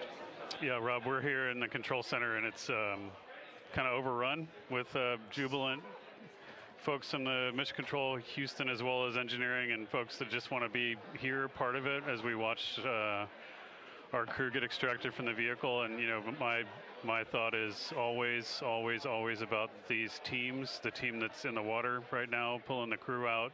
The team here in Houston that worked so hard over the last 10 days, no sleep to get this done. You know, we still have some work to do to get the crew to the med bay here on the ship. They all look great coming out, so hopefully that won't be too long. You know, I think we saw the administrator on the boat too, giving his thanks to the Navy team on the Mirtha, which they're just an incredible group of sailors. I was able to visit with them a couple weeks ago. And then if you pull it all the way back to the workers and the folks that joined the rocket at Michoud, that made the heat shield tiles that held together tonight, that stacked the vehicle in Florida, that integrated the vehicle in Denver, that fired the engines in Stennis, that fired the boosters in Promontory. I mean, this is the entire team, coming together and being tested by the environment that this machine went through, and they did it right. The work was good. They did it right. You've said in a number of briefings, of course, and in other forums that this is just the first step. The cadence has to step up, as the administrator has indicated. Now, it's a little early for the full report card on how integrity did, but did this mission ultimately, from your eyes view, exceed expectations? It absolutely did. I mean, I was waiting to talk about this until we're in the water, and I think we still have, again, work to do to bring it in and really kind of go through it bolt by bolt and see what we learned. But I mean, so far, given what we learned during the mission and given how we performed on ascent, on entry, I always think about energy in terms of the states that you worry about the most, and every time we put these machines through these incredibly energetic states, they came through. So I'm fairly confident that we made a big step tonight to get us on the path towards the surface. I think the path to the surface is open now. We do have to do all the work, and we'll make sure we talk about that as cleanly as we can. We learned a few things during the mission, but I have to tell you, this was an incredible test of an incredible machine. From an American psyche standpoint, the Empire State Building was lit up red, white, and blue tonight. Our coverage was seen on baseball stadiums around the major leagues. How captivating was this experience for the American people, for the world, in fact, as we returned to the moon? I have not been able to watch a lot of the coverage as we've progressed through the mission. I will tell you, just from my witness in Florida before launch, and then seeing the people's faces here, and then reading where I can about how things are going. I think this has been a gift to the world from NASA. NASA has given the world a gift, proving to folks all over the place, especially young people, and that to me is what this is really about. Young people, when they see what we can do when we work together, when we have teams that collaborate, that it doesn't matter how hard the problems are, we can solve them. I'm hopeful that Artemis II, as folks witness what we were able to do with this incredible crew, this incredible team that we've birthed into the world, scientists and engineers and artists that have been inspired by this. And even if they don't come work in the program, which separately they should come work in the program, because Lord knows we need the help, but even if they don't want to come work in the program, hopefully they grow up to recognize they can do amazing things when they work together and contribute to society and be good citizens and really change the way, the challenges that are coming in the world are overcomable if we work together like this. And one final question. Flying to the moon, we did it. We've done it again this past week and a half or so. But the engineering that went behind the design of this mission and the precision, the pinpoint precision of this vehicle entering that entry corridor, it's almost mind-boggling. Yeah, it is incredible when you think about the energies involved and the uncertainties involved. That when we inserted the vehicle into orbit, it was 99.2% down the middle. When we dropped the vehicle right on top of the fleet here, our guys knew exactly where to go, but the guidance was perfect.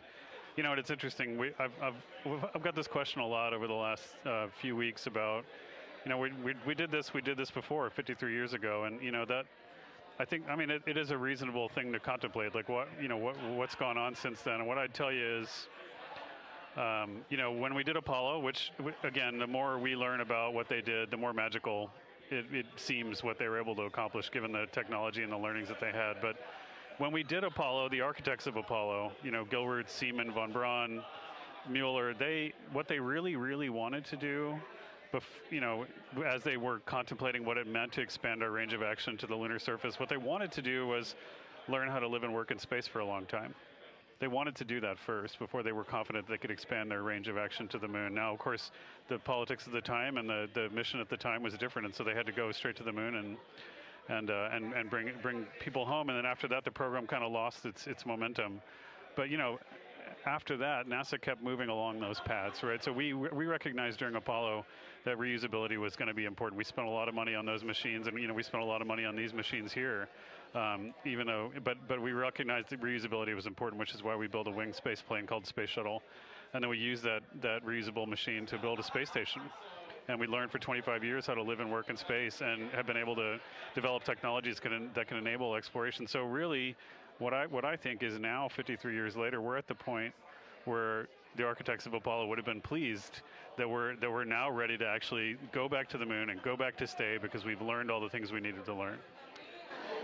There's a lot of people pleased here tonight, and we really thank you for joining us. Amit Kshatriya, NASA's Associate Administrator, as we begin to hoist the crew onto the helicopters to head back to the recovery ship. Thank you very much. Thank you, congratulations, Amit.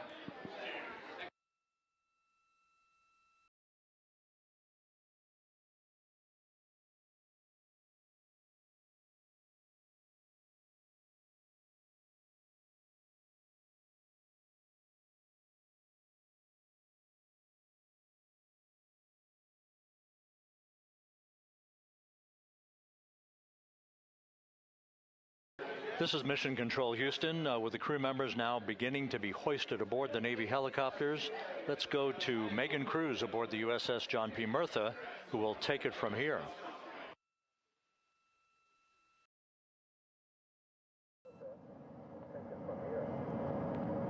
Hey, Rob. Yeah, back on the bow of the ship here, we are seeing the helicopters circling Orion. The first one there, having just completed picking up the first astronaut. Helo 2 now, hovering just 40 feet above the front porch, lowering a recovery specialist out of the helicopter. That person will touch down in the front porch just there.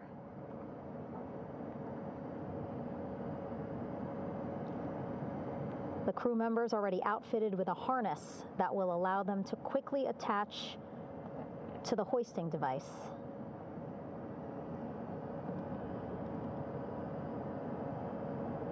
Look at the power of those blades throwing water out at the center there, the front porch, with now 3 astronauts and the recovery specialists. Again, crews already outfitted with a harness vest. And here we go. Second astronaut now off the front porch, getting hoisted into the second helicopter.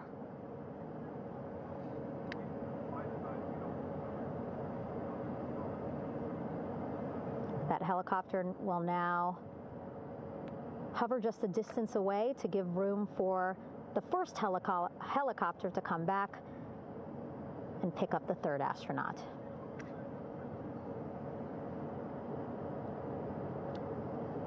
As we wait for that helicopter to come back, make its way back around, just want to mention that the President of the United States called our NASA administrator today while he was on the ship, just minutes after we interviewed him live on our coverage, and congratulated him and NASA on this history-making moment tonight. Helicopter 1 again hovering 40 feet over the front porch.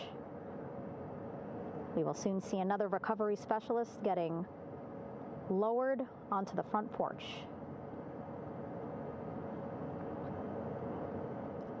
Wow, imagine sitting on that front porch, the wind, the water. But again, the recovery team determined that a helicopter flight back to the ship here would be safer, faster, and more comfortable for our crew who just completed a 10-day mission around the moon. Third astronaut in the air, getting hoisted quickly back into the first helicopter now.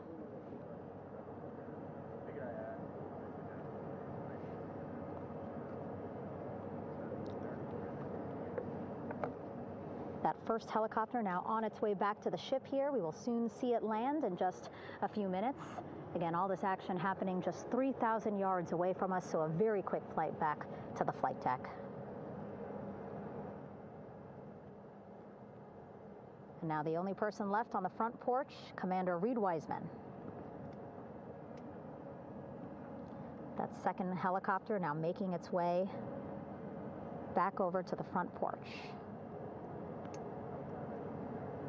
Here it comes.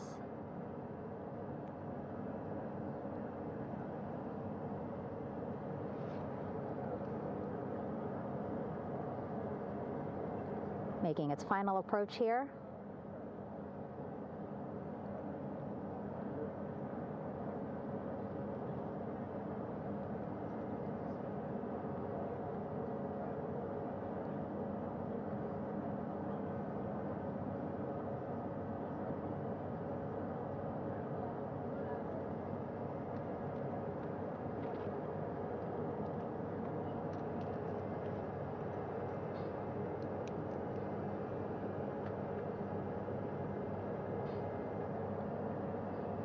The last astronaut, Commander Reed Wiseman,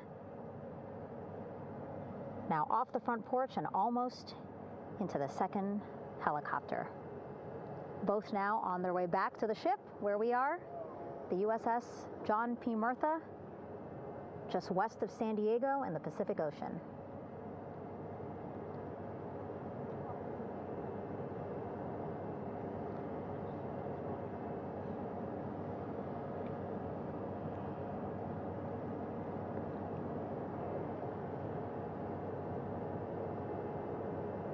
Exciting to see our 4 crew members minutes away from landing on the flight deck here on the recovery ship. 550 people on this ship, excited, ready, anxious, looking forward to welcoming this crew aboard.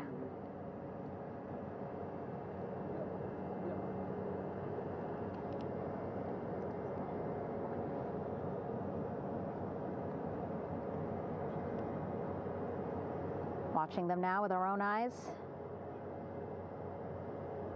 Close to the ship here. Hearing them begin to hover on the flight deck, which is just across from us, here on the bow.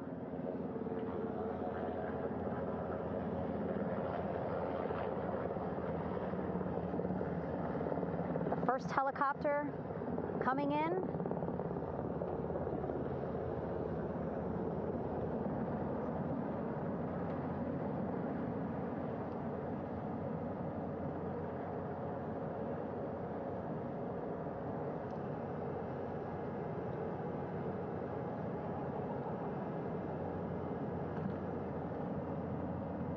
And wheels down. Wheels down of the first helicopter carrying 2 of our Artemis II crew. Pilot Victor Glover and mission specialist Christina Cook.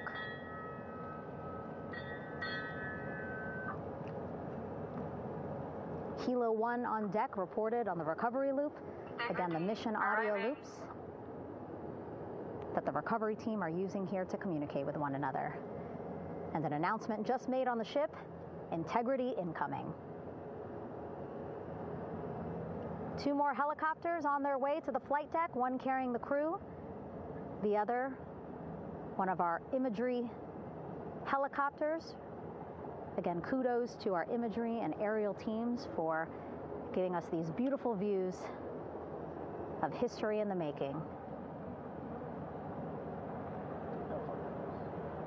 Set amid a gorgeous, soon-to-be sunset here in the Pacific Ocean.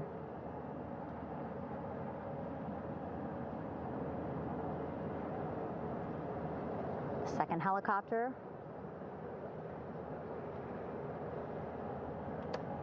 making its approach of the flight deck.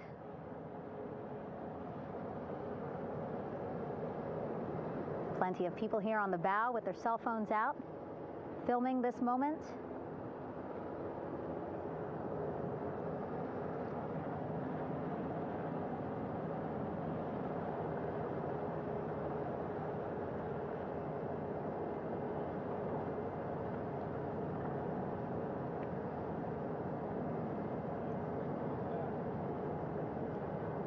Some impressive flying here by the Navy as we are seconds away from wheels down. And there you go. We now have all 4 Artemis II crew members on the USS John P. Murtha.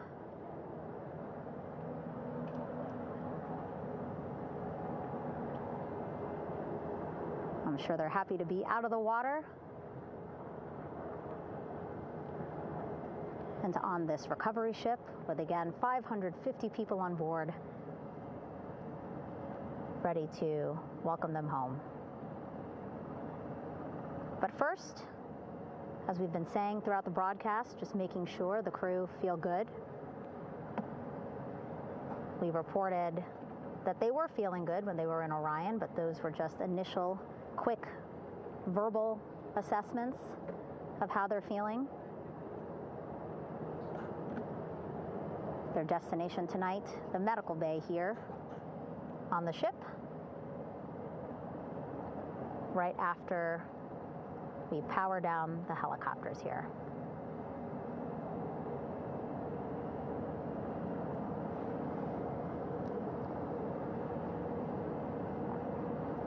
The team on the flight deck working quickly but methodically.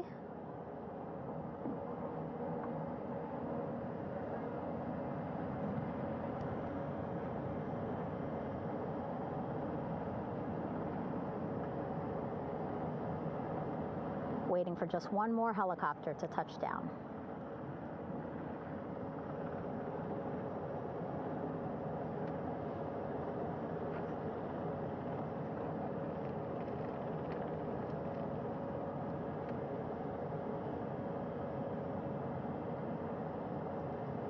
Very limited personnel here on the flight deck. Restricted maneuvering doctrine is in effect.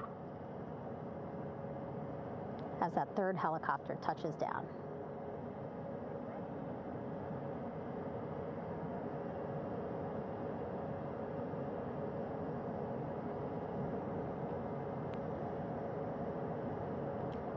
The ship is at flight quarters. Stand clear of weather decks, aft of frame 095. Burn no cover stop side. Thrown articles over the side. Hold all trash and garbage on station. Flight quarters. While just a few folks on the flight deck itself, there are plenty more on some upper decks. I see in some of our views a very packed crowd overhead. Announcements being made over the ship's loudspeaker system, reminding folks to stay clear of operational areas like the flight deck, so that teams can work quickly to get the crew off of the helicopters and into the medical bay.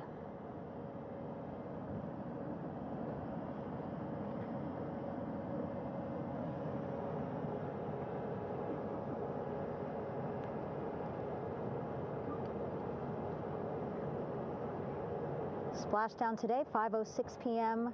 Pacific time. We are within 2 hours of that splashdown time, and already we have all 4 crew members on the flight deck of the USS John P. Murtha.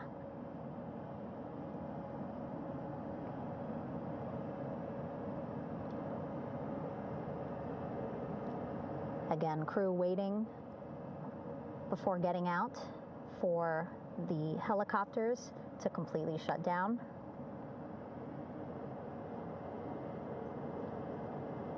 Safety, of course, very important to NASA and the U.S. military.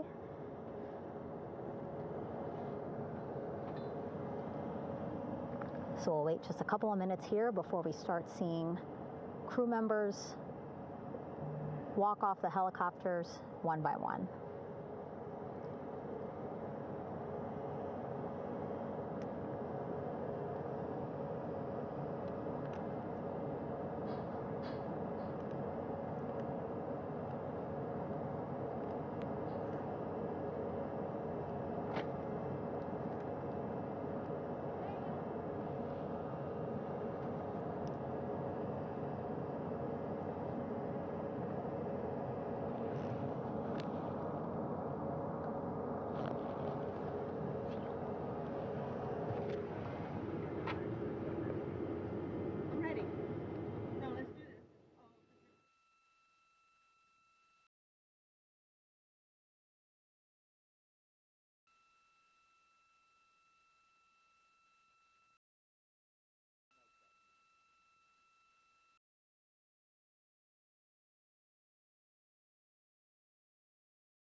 All right, and now here we see pilot Victor Glover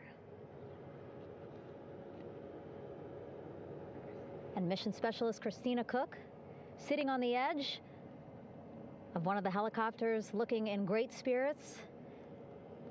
That familiar smile and laugh from Victor, I can see it from here. Christina, I'm sure, feeling the same way, just blocked a little bit by our camera here, but we'll see her here shortly.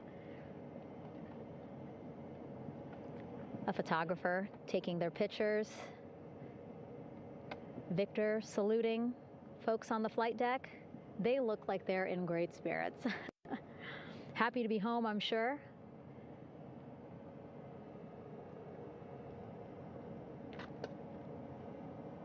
If you're sitting at home, I hope you too are wondering, what would you want to ask them if you got a chance to talk to them? Because that is what I'm thinking about.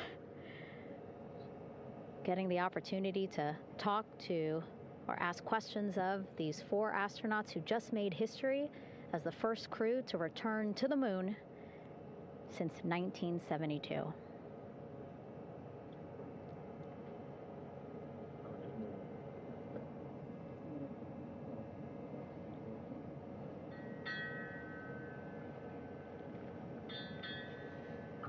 Oh, there we see Christina there, also smiling. Finally peering out, waving at the cameras. Hello to you too, Christina, yes. Welcome back. Welcome, welcome home.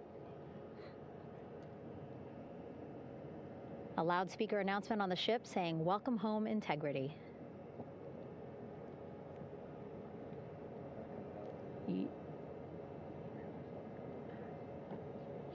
Victor in great spirits. I can't see who he's talking to, but I kind of think that he might be talking to his other 2 crew members. Shouting from across the flight deck, congratulations to one another.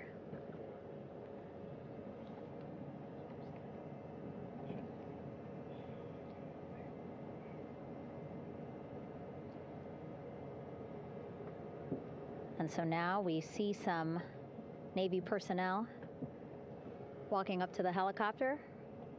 This is again the first helicopter carrying pilot Victor Glover and mission specialist Christina Cook. Both have taken off their helmets now.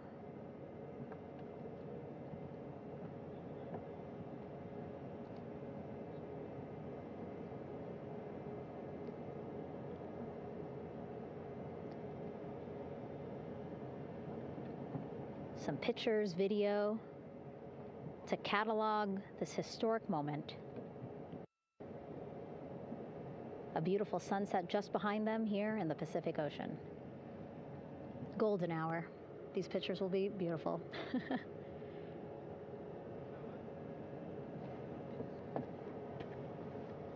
Now we see NASA Administrator Jared Isaacman. He is on the flight deck, as well as flight surgeon Rick Schuring walking over to Victor and Christina first. We saw the administrator walk over to the other helicopter, which is carrying Commander Reed Weissman and mission specialist Jeremy Hansen. We heard from Rick earlier in the broadcast. Again, he said he's going to be out there on the flight deck to do another initial assessment of the crew, ask them how they're feeling, anything bothering them. But again, from what I'm seeing, they look like they're in great spirits and feeling pretty good for folks who just traveled 695,000 miles from Florida to the moon and now here to the Pacific Ocean.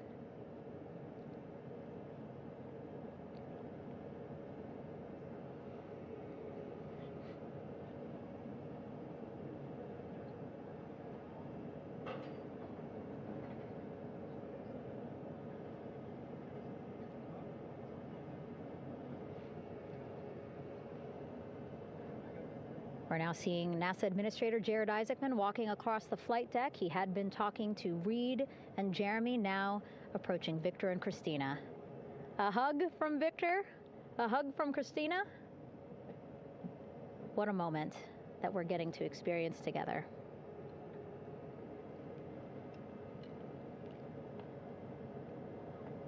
I'm sure congratulatory words. You know, we got to speak to the administrator live on this broadcast as well, and he said the kid in him right now, giddy, absolutely giddy at what we were able to accomplish today. Returning them home safely and in good spirits after a 10-day mission around the moon. And here we go. We're seeing Jeremy walking, waving across the flight deck, now on his way to the medical bay.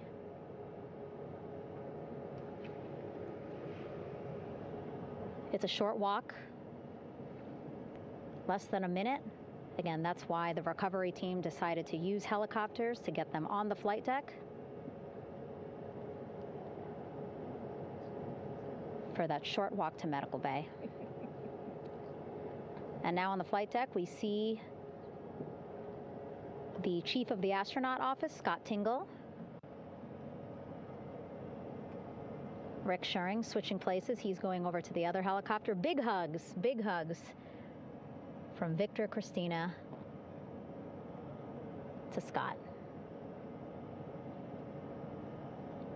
Again, a gorgeous sunset setting the stage for this recovery tonight.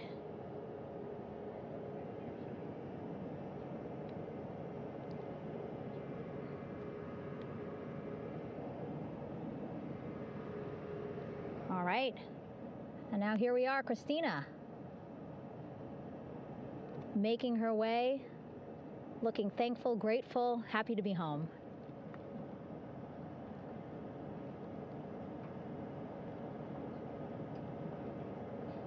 You can see she's looking up. Again, lots of people, just a few levels up off the flight deck, welcoming her home.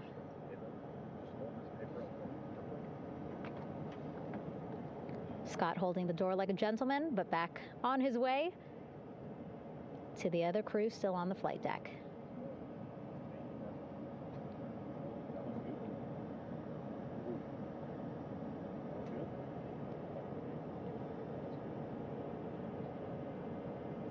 So still on the flight deck, Victor Glover and Reed Weissman.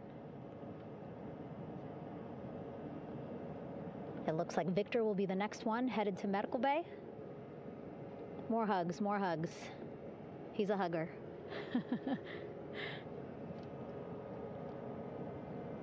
Victor looking good as he walks across the flight deck. NASA Administrator applauding. Victor applauding for all the folks on the ship with him who played a role in their safe return today.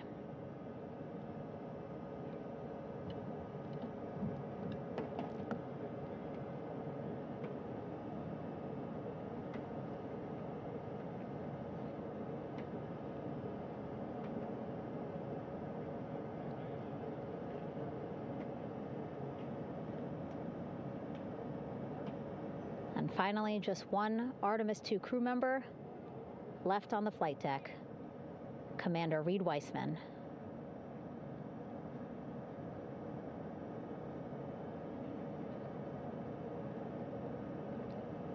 Applause from the group there on the flight deck, I'm sure, as well as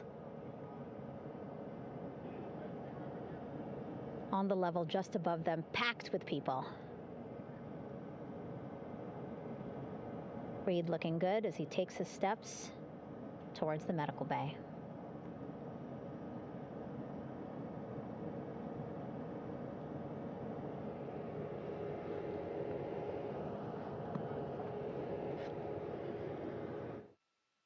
See our 4 Artemis II crew members back on the ship. Again, now they will head into medical bay, where they will be assessed by flight surgeons from both NASA as well as the Canadian Space Agency. A more in-depth assessment. When they get to medical bay, they will each have their own nurse. They will be helped out of their suits. And then again, we'll check to see that they're feeling good. Make sure it's not just adrenaline, but that they are feeling good from their long journey back from the moon. Beautiful shot of that sunset, illuminating our flight deck.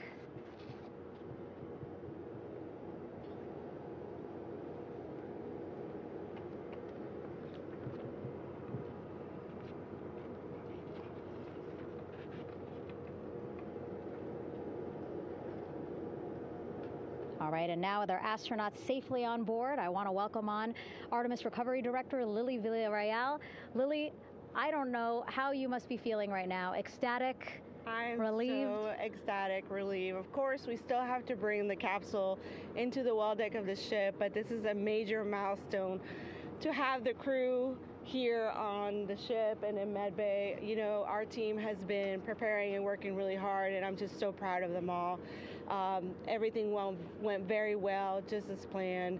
Our teammates in Houston, the flight control team was just amazing. We were able to have great conversations and communications about everything. And I don't know what else to say. I'm just so ecstatic. It's such a wonderful feeling to get to this point. Again, we still have to get the capsule, but this is huge for all of us in landing recovery, and I couldn't do this without my team, and of course the full support of the U.S. military.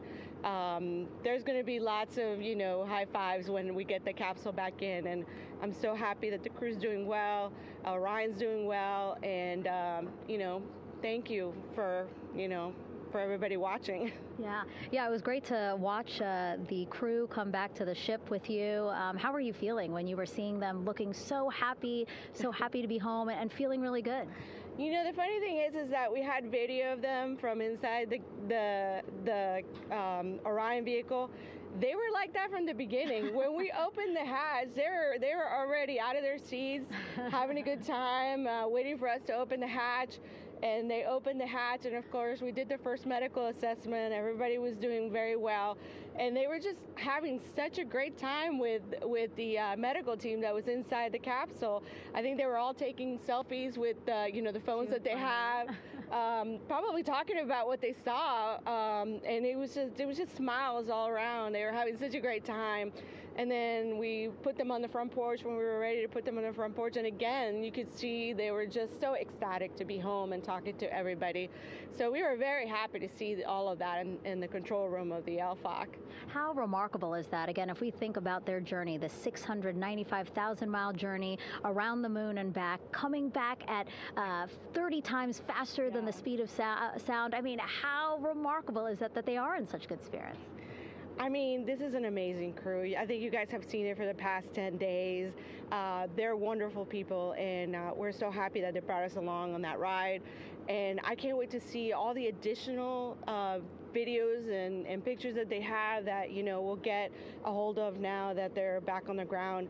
And I can't wait to hear how, a little more than what we saw on the press briefings from the crew about what they saw It's just fantastic. You know, some of my favorite people around this 10 days was the science team and how excited they were. And so this is exactly how we feel in the landing recovery team when the science team went, oh my goodness, when they heard all the discussions about the moon. This is exactly how we feel now in the landing recovery team. We're so ecstatic. Yeah. Again, we have to recover the capsule. I want to make sure we don't forget about our Orion. Lily's all about business. She's thinking about what's next. But yeah, speaking of these 10 days, I mean, we have been along for the journey with them, live with them 24/7 for 10 days, and just really seeing the engagement that we've gotten from around the world. What do you hope people take away from this mission? I think that's fantastic. So, you know, my story was that I went to the Kennedy Space Center. I was born in Colombia. I was 10 years old when we moved to the United States, but when I was 7, my family took me to the visitor center, and that's when I learned about Apollo. And we went to the moon, and I learned about astronauts, and that story was what really fueled me to want to do STEM and want to be an astronaut. And I think that this Artemis program is going to do exactly what, what girls, my age back then is 7, young people right now, girls and even like young men, obviously. But we want to empower people to know that you can do this, right? If you want to come and work for NASA, if I did it, they can do it. And Artemis program is just going to inspire everybody. And I'm so happy about that. Yeah. Like Apollo inspired me. Thank you so much, Lily. Really appreciate you being here. As you said, still a lot of work to do, 5 to 6 more hours to recover Orion that's still out in the water. So I'll let you get back to it. But you had beautiful words to say again. We hope that this inspires people. We hope that you come and join us at NASA and accomplish great things with us in the future. Back to you, Rob. Thank you, Megan, and safe sailing out there in the Pacific. Here in Mission Control, it is now all quiet. The team of flight controllers and all their support personnel have left the room to enjoy the aftermath of a textbook touchdown by Integrity that splashed down in the Pacific right on target to complete this historic flyby of the moon, the Artemis II mission. With that, we'll wrap up our coverage for the night and point you to a post-splashdown news conference in 15 minutes at 9:35 p.m. Central Time, 10:35 p.m. Eastern Time, where managers will discuss the return of the Integrity spacecraft and the completion of the Artemis II mission. With that, we'll wrap up our coverage for this evening and historic mission in the history books. This is Mission Control Houston.